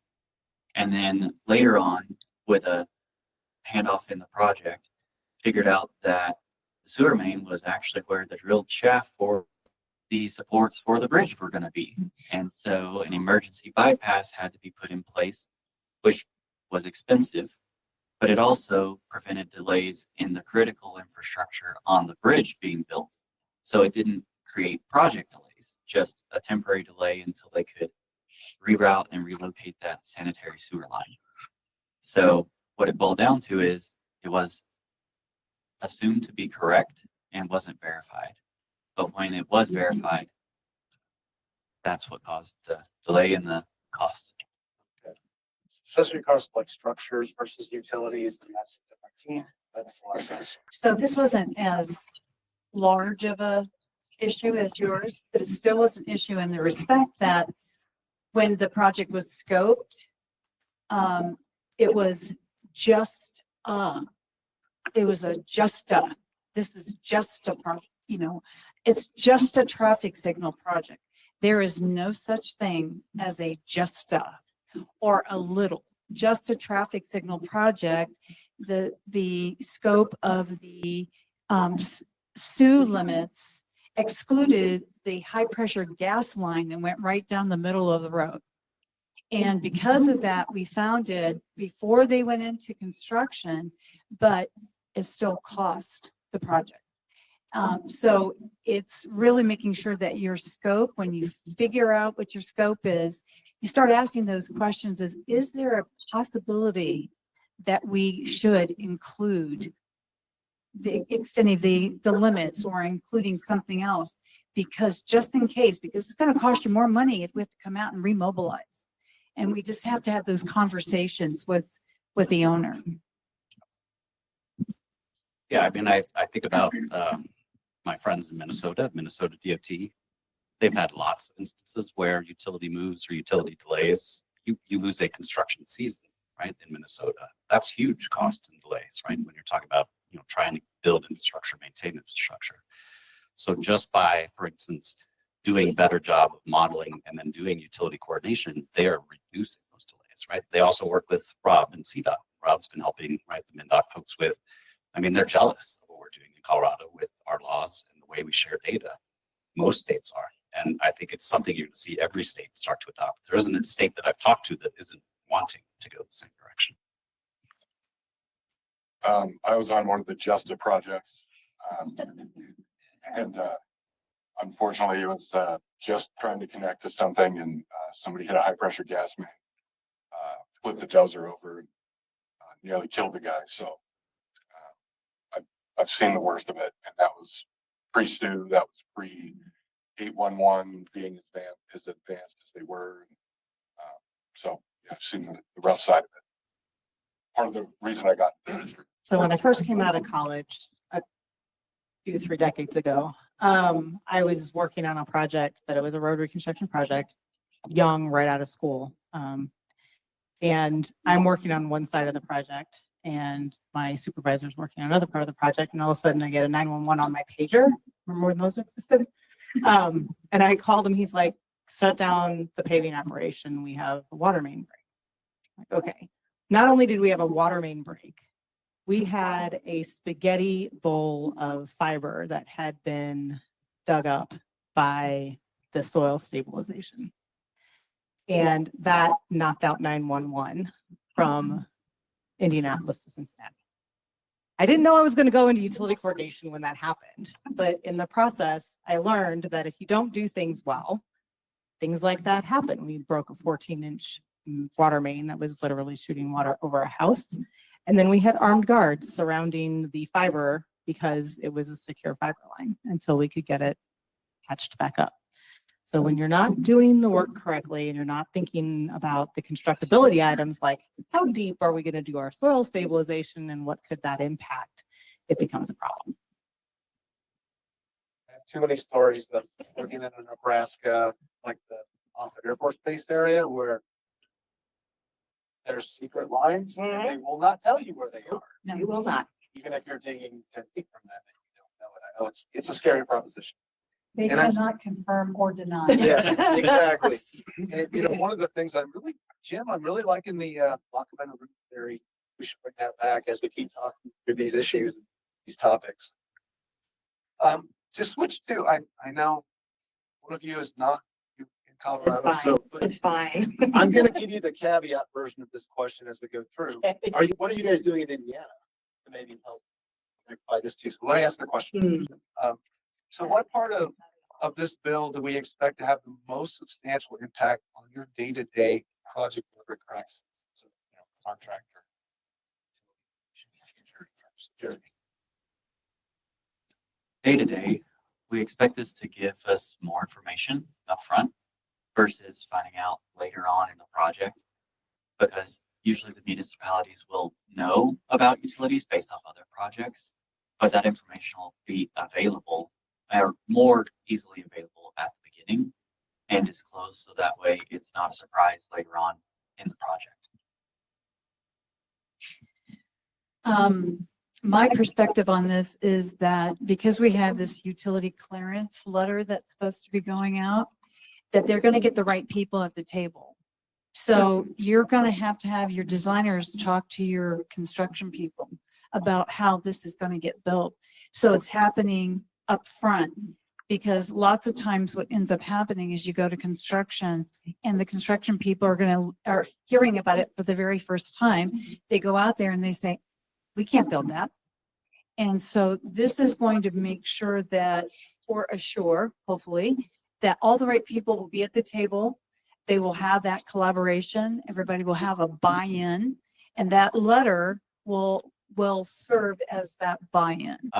I think one of the biggest impacts for the WSP businesses is it's going to improve the relationship with the contractors and the construction teams. So building on Patricia's point, no contractor is going to be upset at getting better data sooner in front of a project. No contractor will have a problem with that. And, one of the ways, for instance, we do that, right, is we do use the 4M solution. It just helps us map things out and integrate it into our design, which is what Patricia's talking about. And when you can do that for a contractor and a construction team, it's a much better experience. Now they can see it, there's no surprises, and you can deal with things pre-construction that maybe wouldn't have been BitCom if you hadn't done it that way. So I'm going to kind of come from more of a micro level from a multidiscipline design firm. This is actually going to help us just internally. I mean, we're always priding ourselves on exceptional client service, and any tool that we can use to better facilitate between all of our different disciplines, we're going to take advantage of. So what do I wish? We can wish too. That's No, you're fine. So I don't know if, I mean, anybody who's sat with me at a table will hear me bellyache about India and how there are things that I wish we were doing differently. One of them being having Sioux incorporated as part of our one call law. But one of the things, and the reason I kind of got connected with Colorado is because in 2008, we actually passed a rulemaking that required a certain process for utility coordination and coordinating with the utilities at very specific stages in the project. At the very beginning, after we've done survey, at preliminary field check when our plans are about 30%, and then our work plan stage, which I'm going to liken to your guys' clearance letters. So we've done that, but the one thing we have not been able to do is get the utilities to take accountability, because our utility lobbyists are really, really strong. And anything we put in any bill that will require their accountability gets extended. So the fact that this bill says if the utility causes a delay that costs the owner money, the utility has to pay for that delay. I want to jump up and down and say, this is what we need to do, knowing full well it will never pass in Indiana. Well, that's an interesting state dynamic there, because as somebody that, my former contracting days, I used to do survey work. I'm thinking of this holistically across the entire United States, because I'm just going to say this out loud because it needs to be said.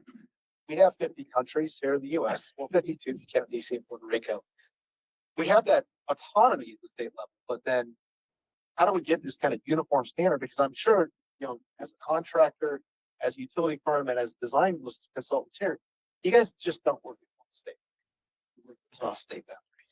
I think one of the biggest things that I'm seeing from a UESI perspective, I'm kind of stealing your thunder a little bit maybe, is that we are trying to come up with a standard for utility coordination. I have been trying to write this guideline for utility coordination for 2 or 3 years now, right, Jim? And it's, 7 things. So that's part of the problem is like, there's a general idea of how utility coordination should work. Google effective utility coordination practices, and you will get pages, not just several line items, pages of research that have been done.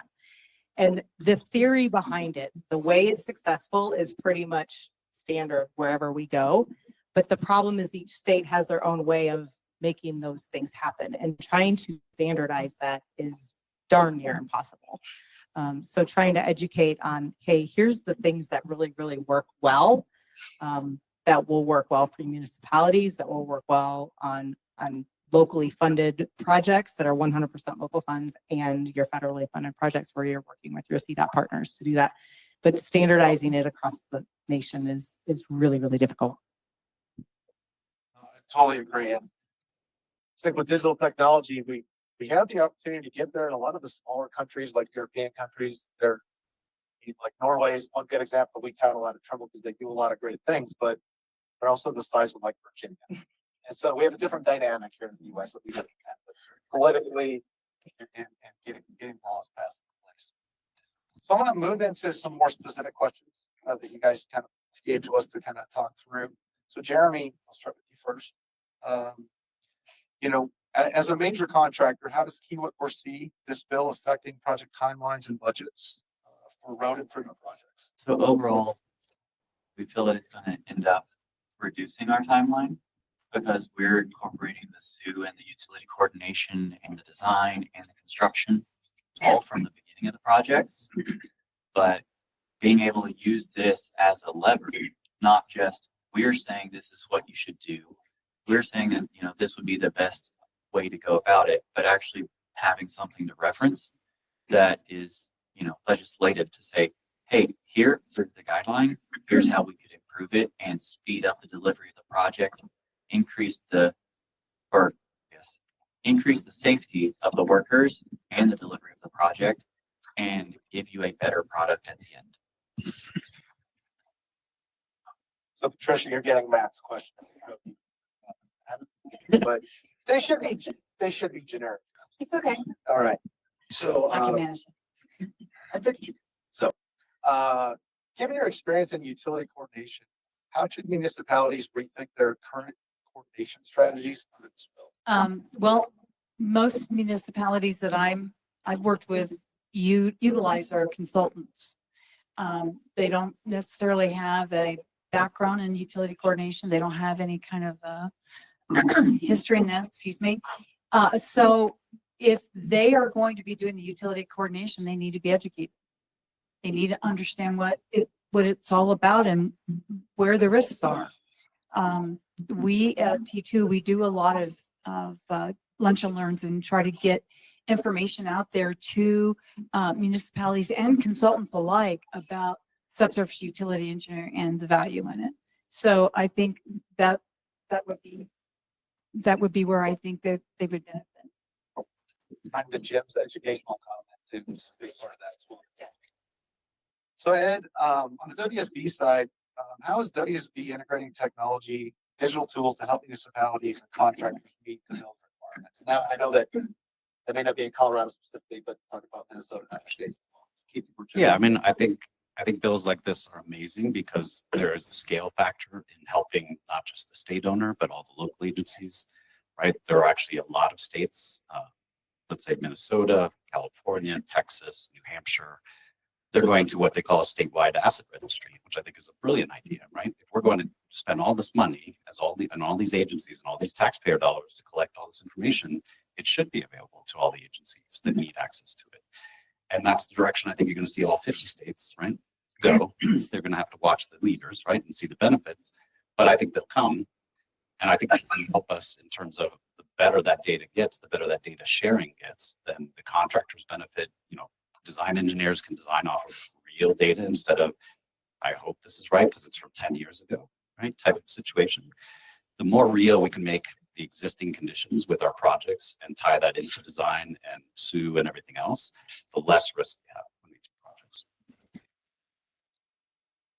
Chris and Natalie, from Kimley Horn perspective, with your background in SUE, how do you think this bill will change how the municipalities prioritize and execute subsurface investigations?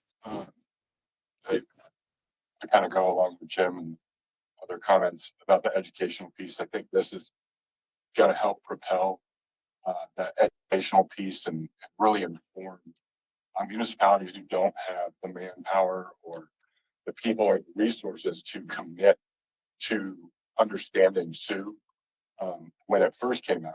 And now we're not forcing anybody's hand, but again, we're putting us all in the same room and collectively learning how SUE and utility coordination and how this is going to better municipality all at once. And I think there's been, even with SUE and how powerful it can be, there's not a lot of understanding. I think being able to put everybody in the same room and start coordinating utilities and understanding how SUE was tied into that in the beginning, and then furthering that SUE conversation, because I know from my point of view, SUE doesn't stop. It sometimes it feels like it goes into a black hole. You give it to the design engineer and they never call you again until the city finally calls you and says, well, what actually is happening? And I think this gives us a better opportunity to coordinate that and become a unit all towards one goal. And I think, before something like this, before SUE, sometimes it's adversarial. And I think having something like this in place helps us prevent that adversary relationship, and it's more of a collaborative. Yeah. Okay. All right. We're leaving you out there. You're not. No worries. No worries. All right. So Jeremy, we'll circle back to you. What practices or tools might Kiewit adopt to comply effectively with the coordination requirements outlined in the state bill? So overall, Kiewit is already doing a lot of the things that this bill would I enact. was there too. And I'm holding it. Yeah. That was. So some of the things that we're already doing actually dovetail well with this bill, in the sense that we're bringing the contractor to the table, the utility coordinator, the SUE provider, the SUE collected information, the owner, like everybody's in the same room, at least discussing options and proposed solutions to streamline the design, to streamline the construction, some constructability issues that might come up. And so the way that we're doing that is we're using digital 3D modeling to do clash detection, early clash detection. If we know what's existing, we know, have a general idea, concept out for like a bridge or a road, we can have an idea of what we're going to be impacting in right of way, in roadway connections, in tie-ins. And so we're able to do that early clash detection and adjust design before we're at final design issue for construction. And now we have to change something that's going to impact everything on the project.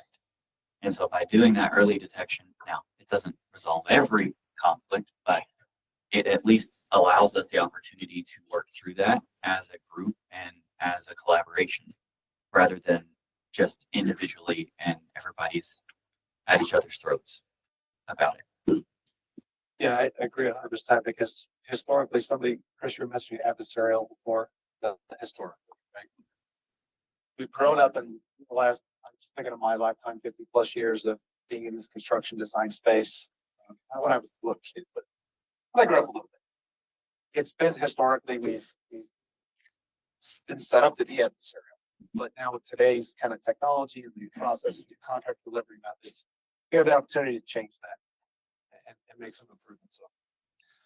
So, Patricia, you know, how can proactive utility conflict identification help municipalities avoid delays and disputes under this? Well, the more information you have from the very, very beginning of your project, the better off you're going to be.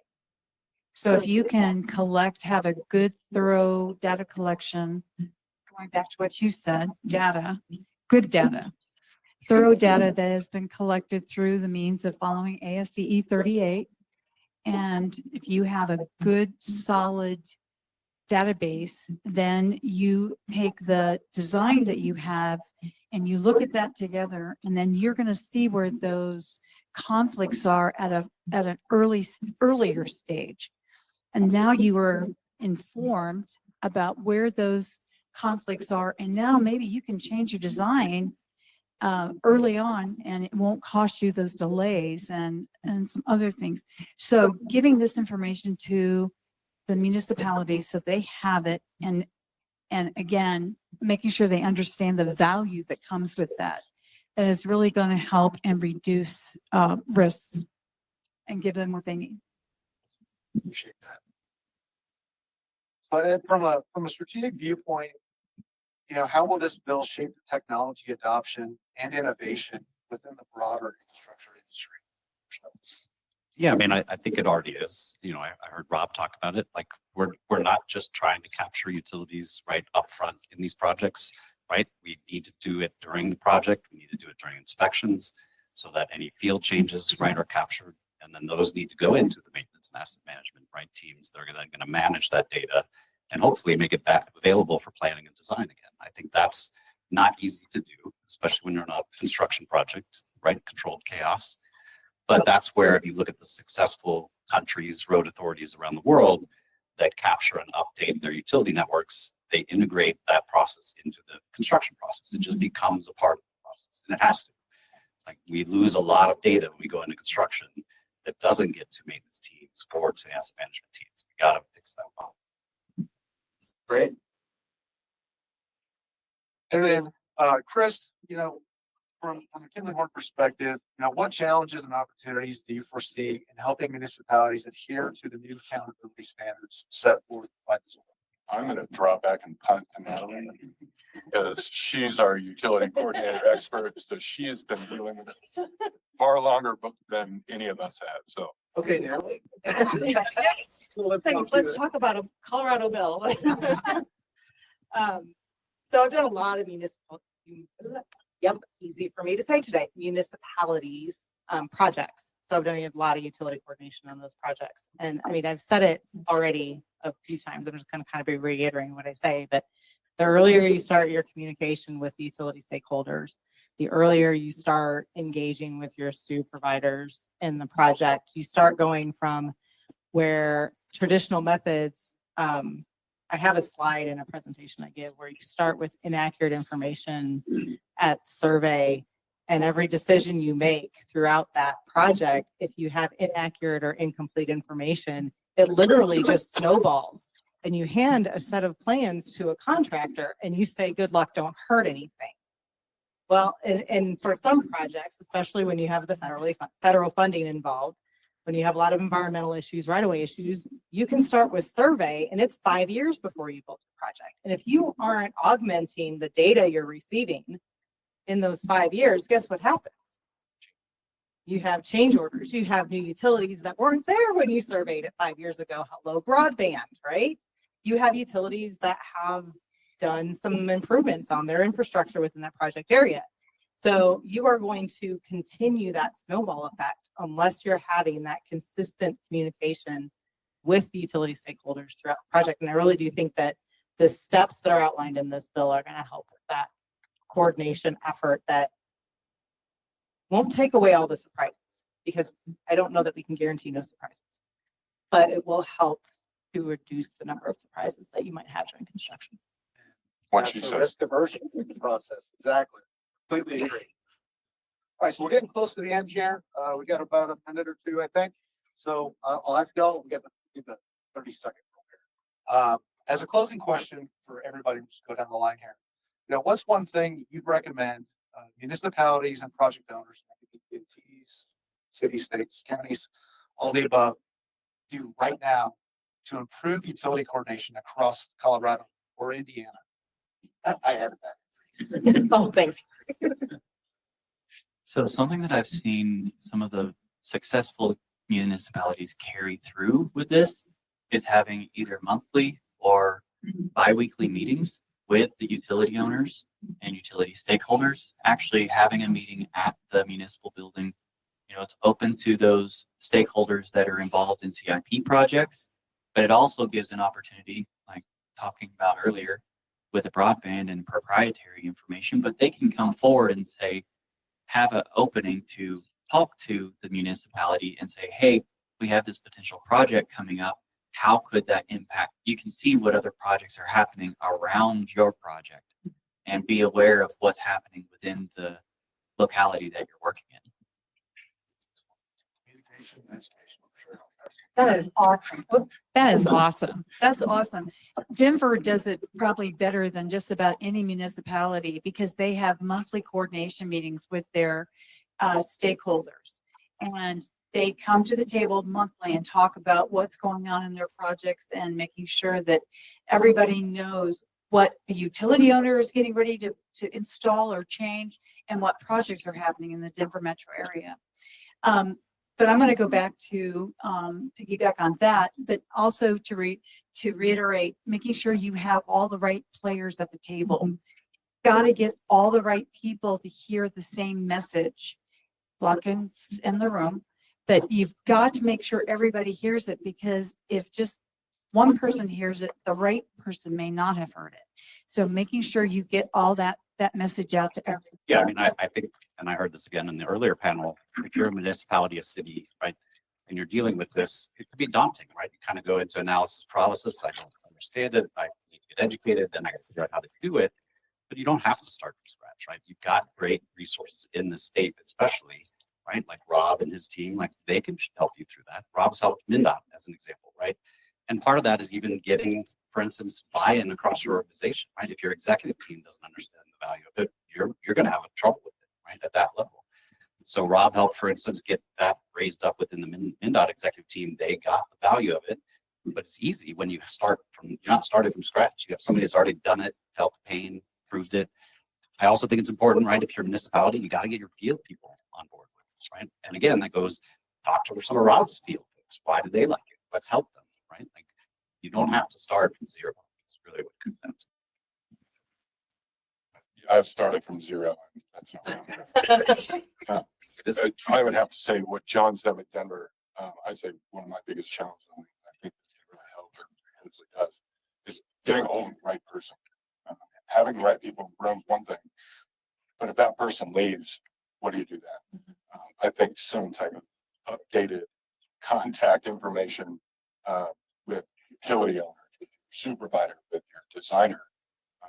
When somebody leaves, we need to fill that void. It needs to be the right person filling that void. So I would say keeping contacts up to date is going to be paramount. Suppose I can't just say ditto, right?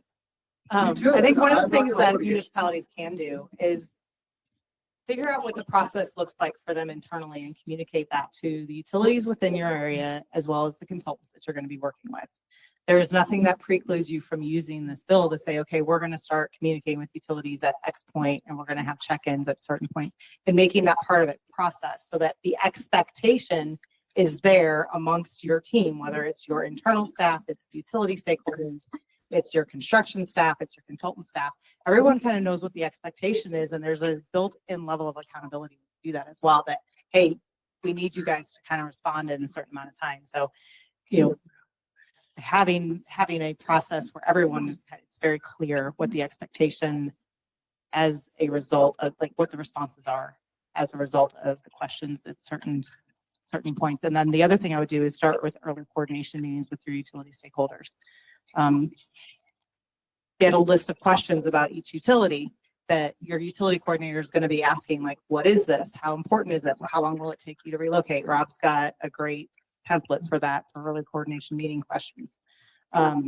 So doing those two little things where you're getting everybody on board early on and you have that accountability and that relationship is already being built will help. Excellent. We're at the end of our time for the panel, but Jeremy, Patricia, Ed, Chris, thank you so much. Good afternoon, everyone. My name is Kaustubh. I'm with 4M. I work as a senior director of product management. A little bit of my background. I started as a structural engineer back in Los Angeles area, designing schools, hospitals, and then went to oil and gas and also did some transportation projects. And then I joined Bentley, been there for 15 years doing product management, and then joined 4M about a year ago. The reason I joined 4M is I truly think what 4M is doing from AI perspective is transformational to the industry. And I'm here to talk about how we are supporting, in Joe's word, build better together. And we are trying to address through our product feature this legislation and expediting the whole process of utility coordination and identifying potential conflicts. So with that, I am a visualization guy. I want to put everything in picture. So I created this fictitious project in city of Greeley who is using 4M. So let's start with a project scenario. You are planning for a project, you have owners, and then maybe the engineering firm will come in. A lot of you guys are here from the engineering side, then subcontractors will come in, locators, you will have SU, you will have survey, and then you will have construction folks coming in, trying to construct a project, and then obviously insurance guys are there, and last but not the least, utilities will be there. So I put up this picture, and my intent was back to that collaboration story. I wanted to draw arrows going from one direction to other, and the slide was just illegible. So I stopped there. So this was my attempt to bring that collaboration story together. But this is where the graphics stops looking good, right? So all of you know how complex this is, and I'm sure I missed a lot of trades. I've missed a lot of different sectors over here, but it's a complex problem. You guys heard it in the panel, and I'm preaching the choir here. I don't need to tell you. It's at the end of the day, it's about accountability, it's about transparency, and it's about collaboration, right? So with that being said, some of the challenges that we see on transportation side, the panel, they talked about it. Like, we have challenges based on utility data, but there are good numbers based on CGA, good numbers based on NCHRP. CGA report says 94% of utility damages are there because the utility data wasn't available. There are damages literally happening every 62 seconds. I mean, not like people are digging in the middle of the night, but you get the idea, a lot of damages per year. And 30% of your project delays, especially on the DEP side, across US are because of utility related challenges, change orders, so on and so forth. And those are not cheap. We already heard those stories, but those change orders, which are utility related, could be $1 million and upwards of a few $1 million. And all of them will be putting some sort of delay on a project. So inefficiencies introduced in the system. And what we are trying to do as a 4M, we are trying to bring this utility data in the most efficient way. That's our focus. We're using AI to do that. So our focus is to get fastest way to access reliable utility data. And we want to give that pretty much instantly using AI. We want to give that with a reliable coverage on utility owners. And we also want to build a platform at the end of the day where not only we are providing the data, but there are workflows that we are supporting where everything comes together when it comes to understanding what are the risks on the project related to utilities. That's our focus. How are we doing it, you may ask? So we have an AI conflation engine that we have built. What this engine is doing is collecting millions of data points, starting with GIS layers, PDFs, blueprints, permits, you name it. Any data that's utility related in public domain, we have our web crawler to, first of all, find that data. That's step number one. So collection is step number one. And conflating is step number two, meaning many times it's not the problem of too less of a data, but sometimes it's the challenge of too much data is available and figuring out what is the right data. Because you have one GIS layer telling you utility lines are 30 feet over there, and another one saying, oh no, it's at this location. So we have this AI algorithm which can stack up the data sources and figure out, give different weightages to different data sources and figure out what is the most probable location of that. And then further, we validate that data using some of our image processing techniques. So we look at videos, we look at satellite images, we look at street view, and we identify on-surface objects, which further reinforces and validates our data. And we do have a professional service arm of 4M where we can have a GIS specialist looking at the data and further enhancing that. And not only we are collecting and creating this data set, but someone, I think it was Natalie, who said, hey, you are doing these surveys and then 5 years later you are going into construction. So at 4M, we are maintaining and updating that data because through our conflation engine, we keep a record of which data sources we are pulling it together and conflating it together. So anytime we detect a change in those data sources, our database also gets updated. And just to generalize 4M, this is a slide I think that will give a better picture. Not only we are collecting the data, we also have a few AI models that are running on the data. But at the end of the day, we are trying to deliver insights and analytics, going back to the risk on the project. Well, how can we identify risk on a project as early as possible? And looking at the workflows and reporting. So for an example, identifying potential utility conflicts early on for the project. And the last but not the least, integration and collaboration. We are just a starting point. We want our users to use our product in the early planning, conceptual planning phase. And then we would like to hand it over to other technology partners like Trimble and Esri and Bentley and Autodesk, where the rest of the workflow is finished. So I took a stab at 1266 and tried to generalize the workflow way too much and from a perspective of municipality or counties. So in principle, you have to have utilities, you need to notify utilities within 15 days of preliminary design being approved, or at least 45 days before the construction bid happens. And then if there is a change in scope, you have to again make sure the change is notified and the clearance later is issued.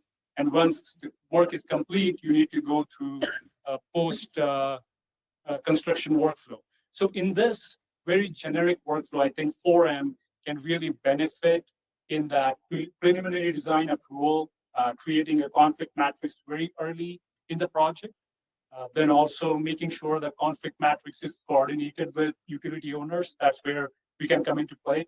And talking about data updatability, if you are planning a project maybe an year before and you need to have the data refreshed, our platform is the perfect platform where we are constantly maintaining the data. So you can go back and you can look at what's been changed and then communicate with the utility owners. And we don't want, as I was saying before, we don't want to do it in silo. We want to make sure we have APIs to communicate this data with other technology partners and also connectors.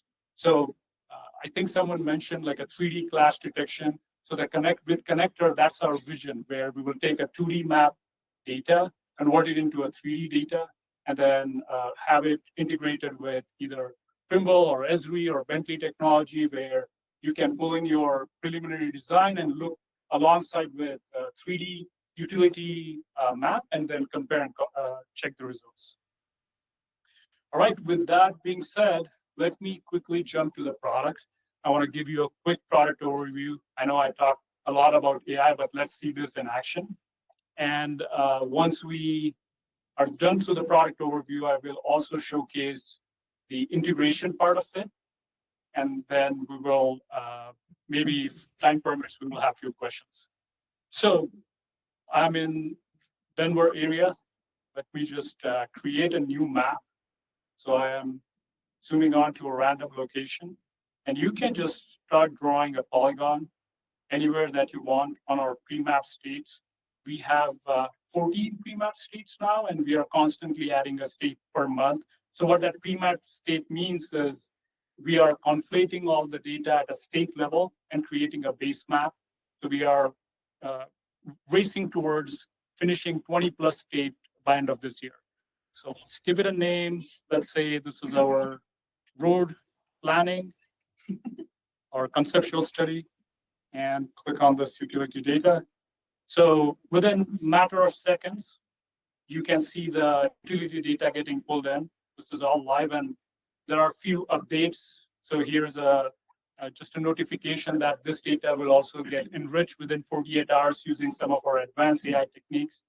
And then there is another update over here talking about object detection that I'll show you in another project. So object detection takes about 2 hours, 15 minutes to 2 hours, but I'll show you another project where the object detection is over here. So here, this is the data that we could instantly get. Not only the lines are available, but some of the information like the metadata, again, compliance to ACE, information about the owner, information about when the installation date was, so on and so forth is available for you. And as I said, we have additional AI algorithms that are running on top of it. So it goes and analyzes if there are any missing utilities in this particular region, and then we apply more like expensive techniques to further enhance the data. And let me shift to a project which has already gone through this step. This is a project in city of Greeley, and you can see all of these points. These are on-surface utility objects that we detected to our image processing. So for an example, if I click over here, here's that hydrant that got picked up. You could go and look at thousands of objects. So this project has 1,200 objects that have been picked up. And you can go and see the network is, where the lines are, and is that matching? This is trust but validate mentality. Are the lines matching with on-surface objects, right? If the hydrant is over here, do I have a line going to that hydrant? Are my lines close enough to the valves that I can see from the street view? So this is what you get literally in a matter of a couple of hours. When I say couple of hours, that's where you will have the on-surface object detected too. Not only you get the on-surface objects, but I can go and explore. And here's a list of utility owners that are in that area. So again, back to the legislation, you need to know who are the owners that you are going to deal with. And you get that data instantly within 4 hours. We also, talking about the risk, I could also run utility insight on this project, where I can ask, this is again AI generated summary where AI is telling me, okay, what are the potential risks on this project? What are the potential complexities that I can see? How is the utility distributed? How much of it is within the right of way, the existing utility, and outside the right of way? If you're dealing with different types of parcels, what are the types of parcels? So I can go and explore on the map. I get to see all the existing parcel, who's the owner, what is the parcel value, land value, so on and so forth. So all of these analytics are available at your fingertips in a matter of seconds. But we are not stopping there. What I would like to really show you is a new tool that we have introduced. And that tool is related to the road planning and very much aligned with the legislation. This tool, what I'm going to show you now, this point onward, is the beta feature that we are still developing. There's a lot to develop in this particular tool, but I think it's worth to show to this audience in its current shape or form. So let's look at this intersection, and let's say a municipality or a county, they want to plan like an extra turning lane over here. So this is very preliminary estimation. There is no drawing created, no engineering that was placed into this, none of that. I just want to go and explore. If I had to put a turning lane over there, what will be potential challenges in this part? And maybe I want to create another lane over here. And let's just assume this is a bicycle lane that I want to add over here like that. My drawing is not good. And once we develop this feature a little bit further, we will allow you to upload KMZ, KML directly into the platform. So you don't have to draw it over here. You can draw it in a CAD tool and just bring that data over here. So let's give it a depth of 5 feet. And then let's click on detect conflict. So what in principle it's doing, it's taking those 2 polygons. We already have all the utility information, the lines, the on-surface object, and you have a preliminary conflict matrix created in a matter of seconds. This process, without foreign data, if you try to do it in a conventional fashion, we're talking about weeks, if not months. So using 4M, you will have this matrix where all the owners are listed over here. Let's say Excel Energy, it is telling you, oh, the proposed turning lane 1 intersects with underground electricity in that location. You can add contact. I think John was talking about contacts.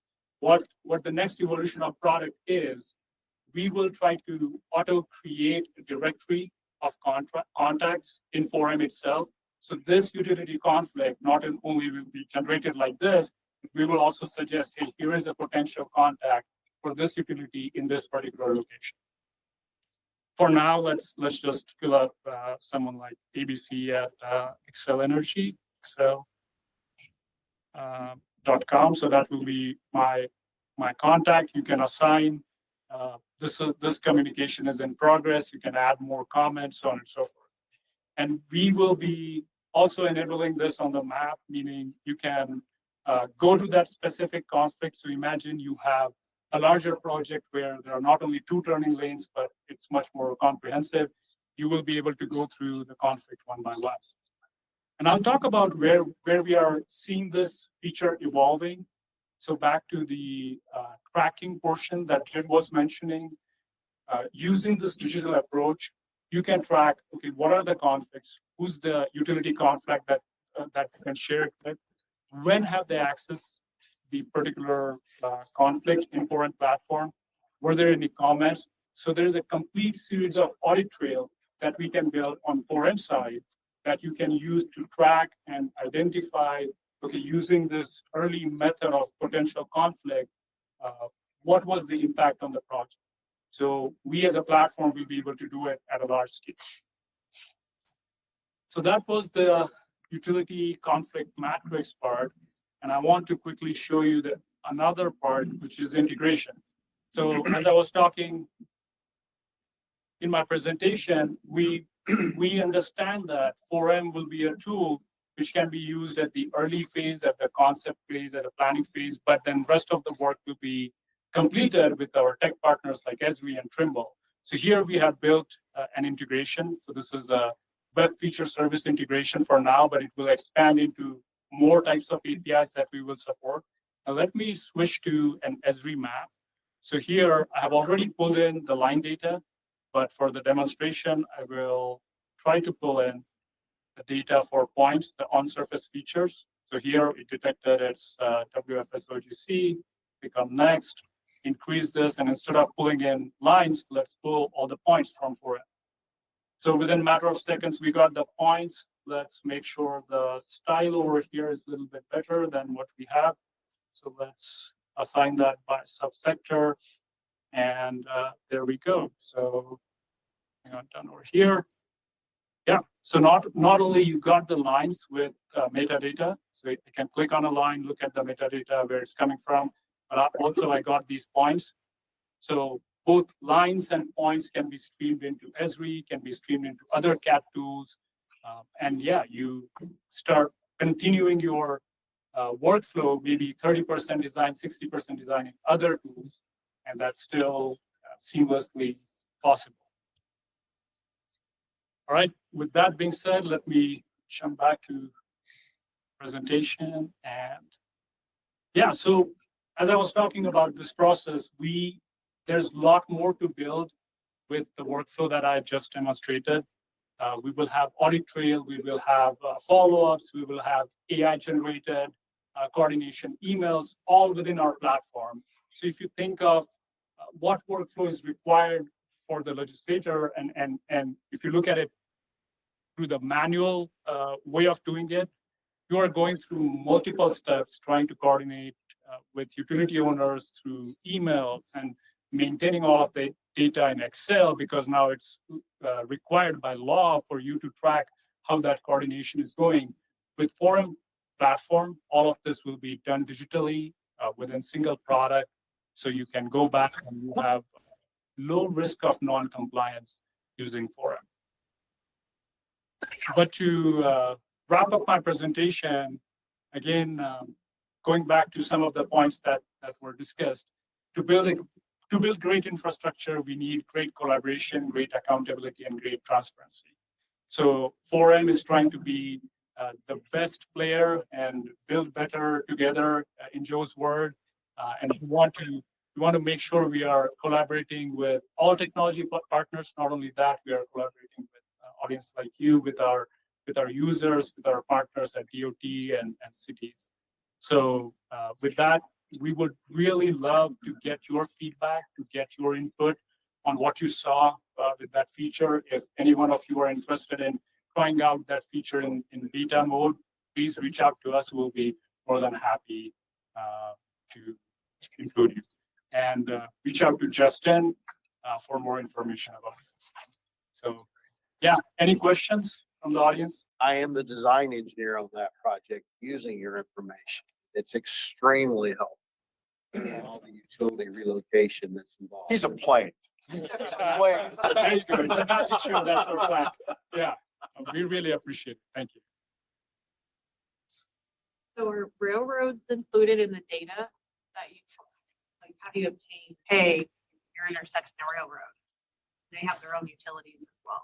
That's a good question, and it's I wouldn't say we have 100% of railroad. It's kind of spotty information, but yes, that's something our team is constantly trying to push the boundary and try to get a lot of utility data within the railroad. It's hard to access. Caution warning of, hey, this is a railroad, reach out to them. You may have issues. And that's a great point. We will add, I mean, we have that as a layer on our side, but it will be a good thing to identify that as a potential risk. What kind of exports do you have for that output matrix? Do you have PDF report that can get generated from that? Yeah, so that's something we are actively working on. PDF report will be our number one. CSV and PDF report, put that into Excel. But the vision that we have with 4M is we want to eventually build kind of a data API where all of these exports are streamed into, let's say, analytics tool like Power BI or QuickView, anything that you want to use. So that's the vision. But for now, in next couple of months, we will have PDF and CSV exports for the conflict management. I understand for the foundation data that you can export it to a shapefile or a KML file pretty easily. But what about to either Bentley or Autodesk products is in order to retain some of the line styles and layering and color that you've achieved for them? So how do you manage that export to CAD? Yeah, so the WFS endpoint that I showed you, that's one way of doing it. But again, you have to set up your own styles once you take the WFS. With the Bentley connector that we are actively building, we will have a configuration that you can set up where each subsector goes in a particular layer defined by you so that your CAD standards are maintained. Okay. When you, my understanding is that y'all pay for this service, it's paid per project based on a certain area for that foundation data. And I guess for the life of the project, let's say the one that was displayed between, hey, we have notice to proceed and 100% design, that, let's say that takes 12 months. And in those 12 months, if on day 2, I've used 4M, I've collected that data, but 6 months down the road, I want to see if someone else has come in and added something new. Is there like a secondary payment to have that refreshed data, or how does that work? Yeah, so for now, the way to work around that is we create a project at the exact same location, so it becomes another project counted. With that being said, as the product evolves, it will be kind of a data refresh, so you don't have to, again, go through a manual painstaking process of creating a project. It will be just, hey, I've created this 12 months ago, refresh that, but that will be counted as a project segment usage. Thank you. Yes. First question, when's the mobile coming out? And second one is to kind of piggyback with this question. So if we do a separate project, is there some kind of comparison tool, Autodesk has that comparison tool references, or is that going to be part of that? Or?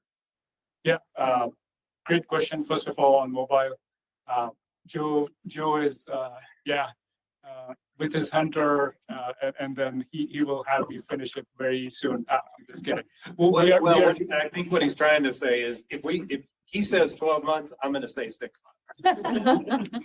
I thought I said 6 weeks. And then you were going to say 6 weeks, correct. So mobile, that's a very interesting question. So we almost launched our mobile app back in, I think, a year ago, but then somehow didn't go through because of product market fit, so on and so forth. So it's on our radar. The technology is there, but we would love to further collaborate that with you and accelerate that a little bit further. Now, in terms of the second question that you asked, the comparison part, as we build that in-product feature where you do a data refresh, the comparison will be part of that. So you will see 1 year before, this is what it was, and here is either new owners that we have detected, new lines we have added, or new on-surface features that were detected, right? So there will be a comparison table once that feature is. Chris, we've got your name as beta tester number 1. I'd like to hear. Yes. When you get the data for all the facilities and whatnot, are you getting XYZ values and possibility of once you are able to have a connector into like Trimble, we can start pulling that data in so we can put that into our site vision product so that we can visualize underground? So X, Y, yes, Z is a unicorn. So the way we are envisioning about Z is we will literally ask users, and you know what, I do have, I thought I did have a YouTube video from, here. All of us have to watch this ad. So once the ad is done here, this is actually WSP, I think. Where is that? So Andy from WSP, they actually took our data, and this is back to that whole conflict matrix or conflict detection story. So WSP took our data, assumed depths and diameters where things were missing, and created this preliminary 3D model out of our utilities, and then used that in conjunction with other BIM data that's available, and then communicated really well with their owners, telling them, hey, why this project should do X, Y, Z things because of these challenges. So we are going to take similar approach for Z. We will have user input that for now. As we progress through our product, hopefully we will have value. Okay, if no further questions, I'll hand it over to this session. Thank you very much. All right. Hey, my name's Darren Waters. I lead a transportation team at Esri that covers all of our public transit agencies in the United States. And it's really nice to be here. It's always interesting coming from a GIS perspective because I have a feeling there's a few engineers here and we haven't traditionally talked to you a whole lot. So for the last 4 years, I've been kind of up to my eyeballs in a lot of the digital delivery efforts going on around the US and have learned quite a bit about what you all do. And it's exciting to bring our technology into this space.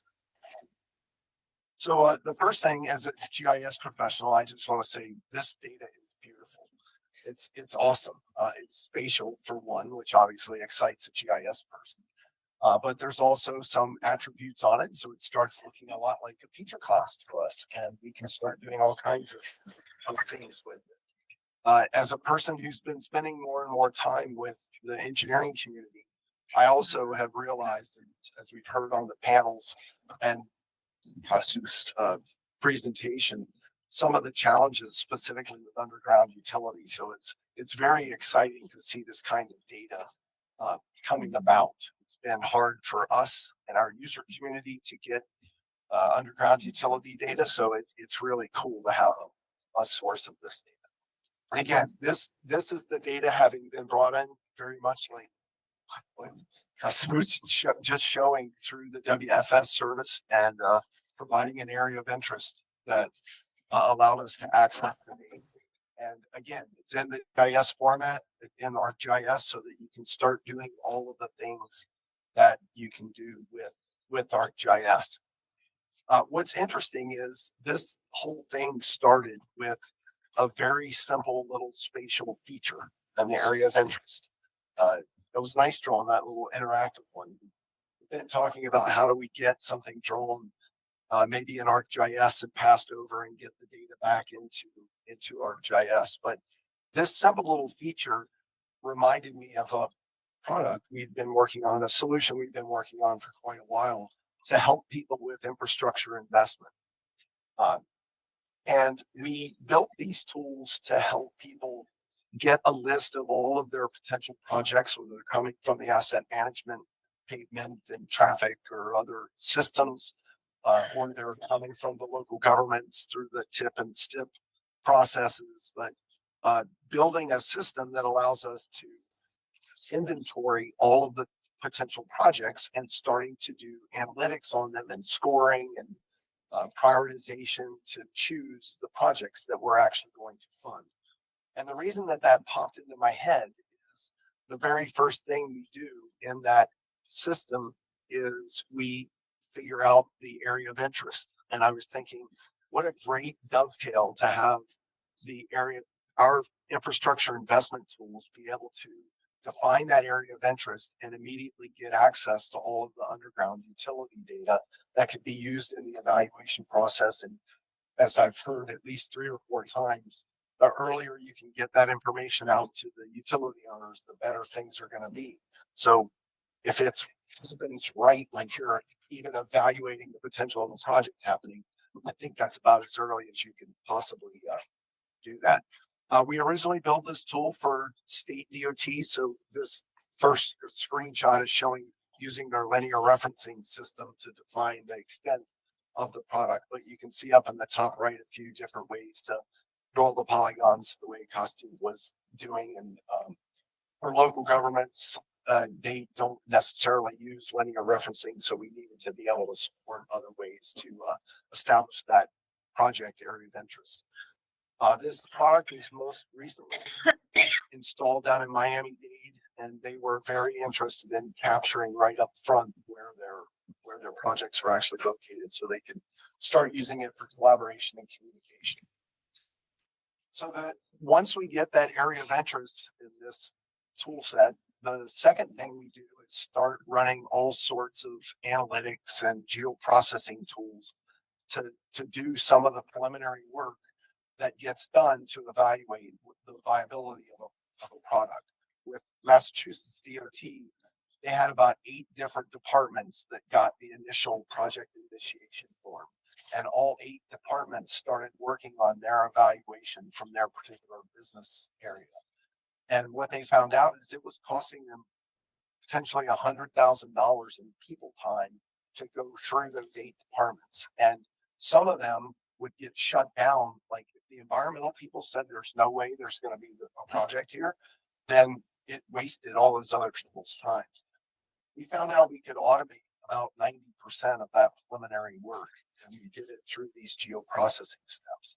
So one of those geoprocessing steps could be to call 4M and ask them the area of interest and get all of the utility data back. This scoring, this set of routines has also helped produce project scores, produce preliminary budgets, all sorts of kinds of information that you might be interested in when a project's first being evaluated. So if there is an impact on the budget because of the presence of underground utilities, you could factor that in and figure out the formula and add it to that kind of thing. If you wanted to add the underground utilities to the project scoring, maybe you're taking points away because there's so many underground utilities, makes that project less likely to be successful or done in the time frame that you're looking at.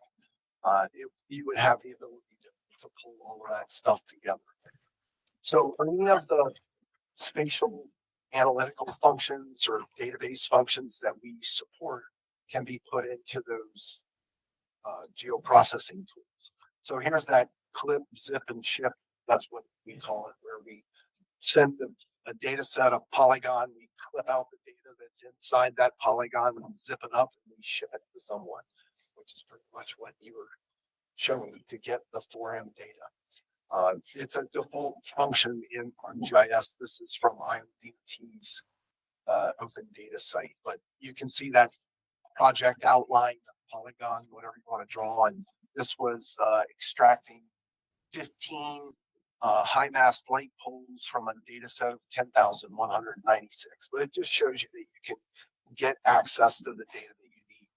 This same kind of functionality, though, might be able to be used to overlay on your asset inventory database. If you have a really good comprehensive asset inventory in ArcGIS, you could pull out the data for that area and give it to your engineers as part of their as model, so that when they're starting their design, you can see the assets that are already in existence. You can also pull out other data that may be of interest to them, like traffic volumes and pavement conditions and maintenance activities, things that are being maintained in the GIS data sets. You would be able to pull out in this process as well. It's funny when you were showing those charts, because my guy built the same exact one. You have the linear distance for each utility and all the different utilities. So again, once you get this data, and as a GIS person, we're just data hungry. So we can do all these analytics and create graphs and charts and show all that kind of stuff. Just the reporting on all the different asset components and what utility owner they belong to. And again, hopefully when I was looking at this and reading a little bit of the legislation, I saw that clearance letter, and it looked like there were a lot of things mentioned in there that, I mean, ArcGIS might not be what you would use to produce the schedule or to show the traffic management responsibility or some of the other things that are in there, but it's a great tool for integrating data. So we could tie to Trimble or Autodesk or Bentley or whoever has some of that data, maintaining the schedule, P6, all kinds of different tools where we could point people to the location where some of that information is found and tie it back to the project itself. So you would have a way to go find all of that information that was put into the clearance letter. We also have a piece of technology called Workflow Manager, and it is basically designed to capture a workflow. And all these collaboration workflows we find they're tremendously difficult. I call it like inbox management, like some lands in my inbox, and I see it, and I do something with it, and I know what outbox it goes to. But there isn't always someone that knows the entire process, and Workflow Manager allows us to capture all the parts of the process and really define where it goes and even track it. So if I get something if it came into my inbox and I'm finished with it and I give it to Chris, then I document that I gave it to Chris, and we know where we are in the process. So I heard some references to, establishing good processes.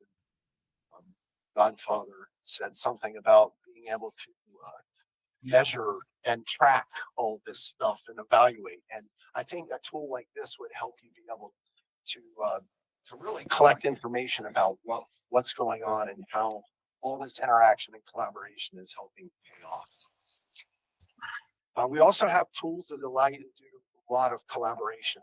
Our hub product allows you to set up usernames so you can securely identify people that might be your utility partners, other public agencies, the public themselves. Someone mentioned the reaching out to the public and getting them involved. I know John said it's called Build One. I think it sounded like you actually used some GIS technology in that, but some of that collaboration could be done through this kind of technology because of being able to point them to where all that data might be stored, and a lot of it being spatial inherently, they would be able to get to it. So it gives you a way to really communicate all of this out and establish that line of communication. And then I just wanted to show, I really wanted to have a bunch of this built before today, like actually take the we got from 4M and put it into a system and kind of show all this stuff together. But unfortunately, I went on a cruise to Alaska instead. So I didn't have time to do it, but I promise I'm going to work with the 4M folks and get some of this stuff done. But I wanted to show you, this is Esri technology. Some of what I want to do is get that data that we got and figure out how to mimic or establish or make up a Z value and get it into 3D and see how it looks. But my previous statement about working on the digital delivery side, I don't know if this will stimulate more integration with the design folks and getting that design data and looking at it in the context of all the underground utility. But as you start to do that, we can help you visualize that information in an entire database. So it's not based on the files. This gets converted into a geodatabase. So your whole city, county could start looking like this. And it just shows you the incredible detail that we're able to pull out of Autodesk and Bentley. I do want to make a statement. It has been really rewarding. I know that Autodesk, Bentley, and Trimble, and now 4M, the vendor community, we're doing a lot of work in the background to try to make our tools talk to each other a heck of a lot better than they used to. And I hope that benefits everyone. I know there's talk about developing standards, and standards are great, but sometimes these standard bodies take decades to finish anything. So I'm finding that our work together in the vendor community is really helping us. Yeah, you can start to see some of the utility data that was in this design filings from the package. So you can do conflict detection, but you can see all this data is a nice, rich way to visualize the information and build out your digital twin. I'm done. You able to answer any questions you might have? Thanks for that, Gary. Appreciate that. And thank you for your attendance. I'm the only thing standing between you and happy hour. So I will keep it as short as I possibly can. Good job, Dan. That's good.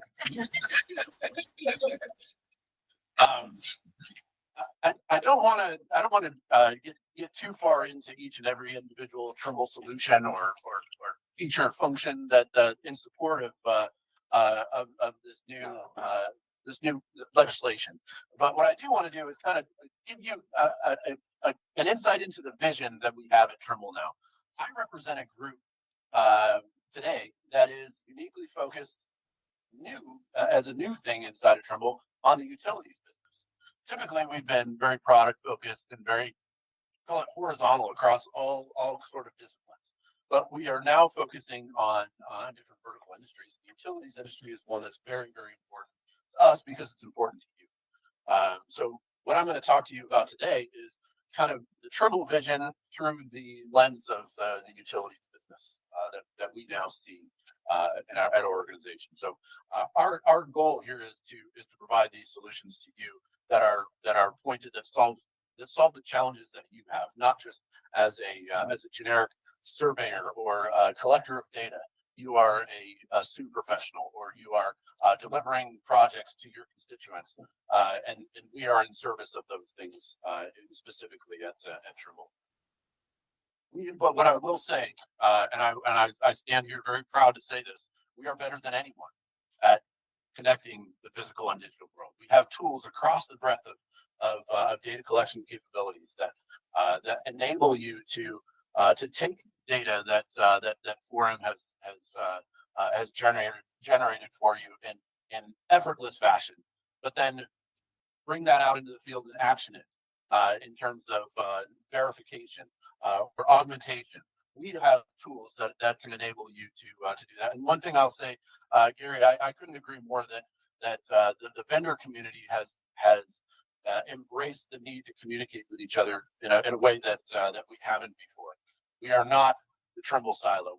We are not standing next to the Esri silo and the 4M silo. We are now connected in a way that really serves our customer base in a way that we never have before. So I'm going to kind of flow through these things, but I want to highlight a couple of these items here that we recognize the challenge that we have in assessing things like environmental and existing infrastructure constraints.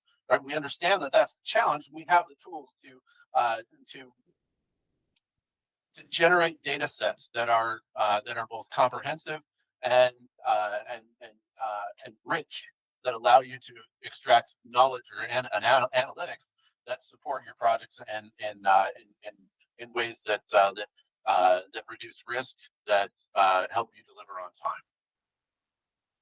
And the design phase as well. I mean, ensuring that the design actually world environment, whether that's topo surveys or a collection of a long right of way with mobile mapping systems to prevent multiple visits on site by field crews.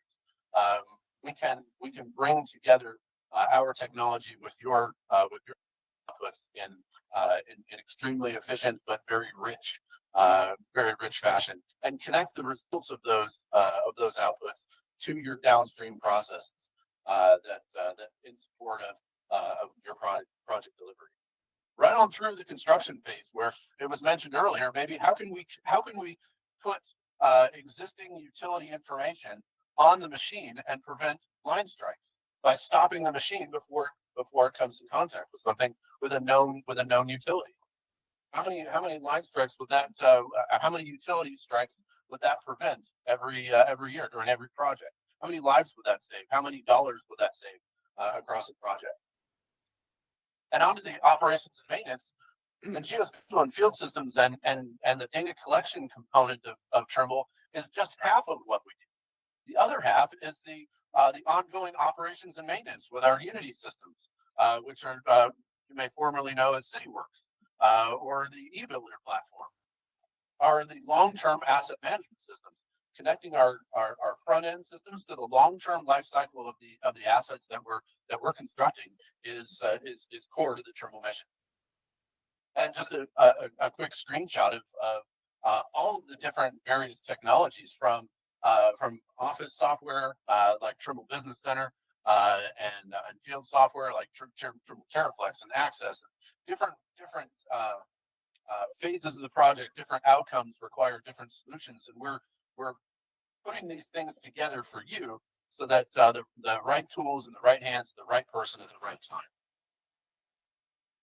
The other thing that we are we are embracing now that more than ever, and those of you who are Trimble users have been for a long time, would recognize that Trimble oftentimes appeared as kind of a silo. You can only use Trimble stuff. And that's going away now. We're recognizing the need to work with industry partners, whether it's data providers, or data analytics systems, or construction platforms, project management platforms. All of those things are extremely important to us. So we recognize the need for our technology to be a component of a larger system. And so therefore partnerships like that with 4M and Esri and Autodesk and all of the platforms that all of you use every day are very, very important to us. So in the utilities group at Trimble, we are hungry for your input about how our systems need to connect effectively to your systems to better support the work that you do.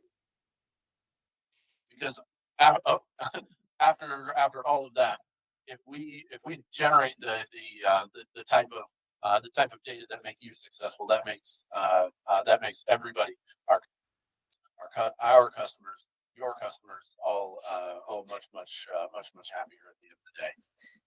So in conclusion, the Trimble commitment, which is again maybe a different message than those of you who are familiar with Trimble in the past, is that we will put your data to work regardless of where you get that data. We want you to make that actionable. So take the 4M data immediately from its current platform, and the WFS endpoint that they've created is a perfect segue into our connected data environment that allows you to use that same data in a variety of software packages at a variety of different places along the project lifecycle to suit the user's need, whether it's construction, whether it's utility verification, whether it's TOPO surveys, utility surveys, construction inspection. All of that data comes back to a central place that can be shared to various systems to close the loop on the data lifecycle. And of course, as I mentioned before, we are better than anybody at taking the physical world and creating the digital model from it. And we will continue to embrace that core strength at Trimble. So what you get from our systems is of the highest quality and gives you the confidence that you need in order to move to the next phase of your project successfully, safely, and on budget. That's all of the message that I had for you today. I'm happy to show you some work that I did on the back end in support of the data that we got from 4M and show you how it's visualized in some of our products and how you might use them in your early phase discovery all on through your construction inspection and project closeout through the end of those of that project life cycle. So I'm happy to take any questions now. I'll be certainly joining you at happy hour. I'd love to meet most of you, if not all of you, there. And again, thank you very much for being here today. We're really happy that you took the time out of your very busy schedule to join us. I don't see, where did Justin go? Or did he cruise across? Or did you want any closing things? Dan, thank you for that presentation. I am going to close this out with our last thing of the day. Last year, a little bit over a year ago, we established the Jim Anspach Annual Lifetime Achievement Award, and Jim himself was the first recipient of that award. And we thought it'd be great, since we have Jim with us, to award the second annual Jim Anspach Lifetime Achievement Award. The person who's receiving the award is here, Rob. I know you don't like the spotlight, but if you can come on up, and Jim, if you can come up as well. You guys, I'll be quick. So you guys want to stand right here, and I got a little something to read, and then we'll take a picture. And so for the happy hour, right across the street, diagonal, less than a few hundred feet away, is the golf course. In the clubhouse of the golf course is where we're going to, yeah, it's this way. Yeah, okay. So right over here is where we're going to have the happy hour. We have some appetizers, and of course, if you'd like to have a drink with us, that would be great as well. So it is my distinct honor to present the Jim Anspach Lifetime Achievement Award, a recognition reserved for those whose careers have left a lasting mark on the utility industry and whose dedication has moved us all forward.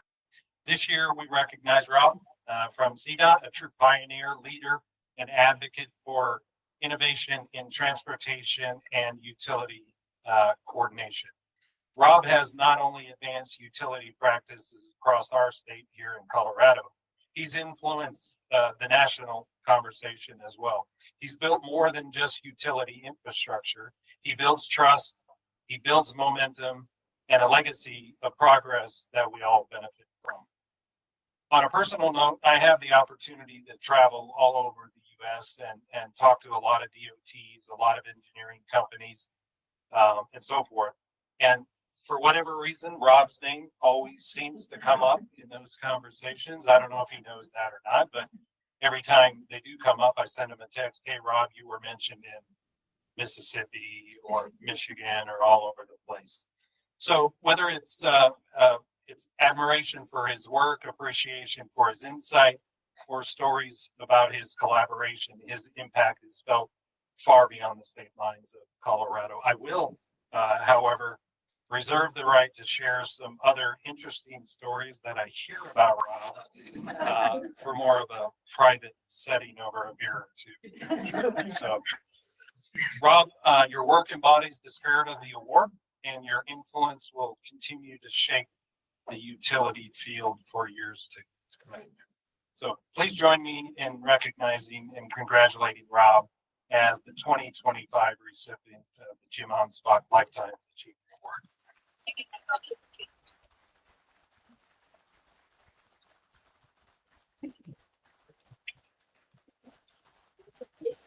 Yeah.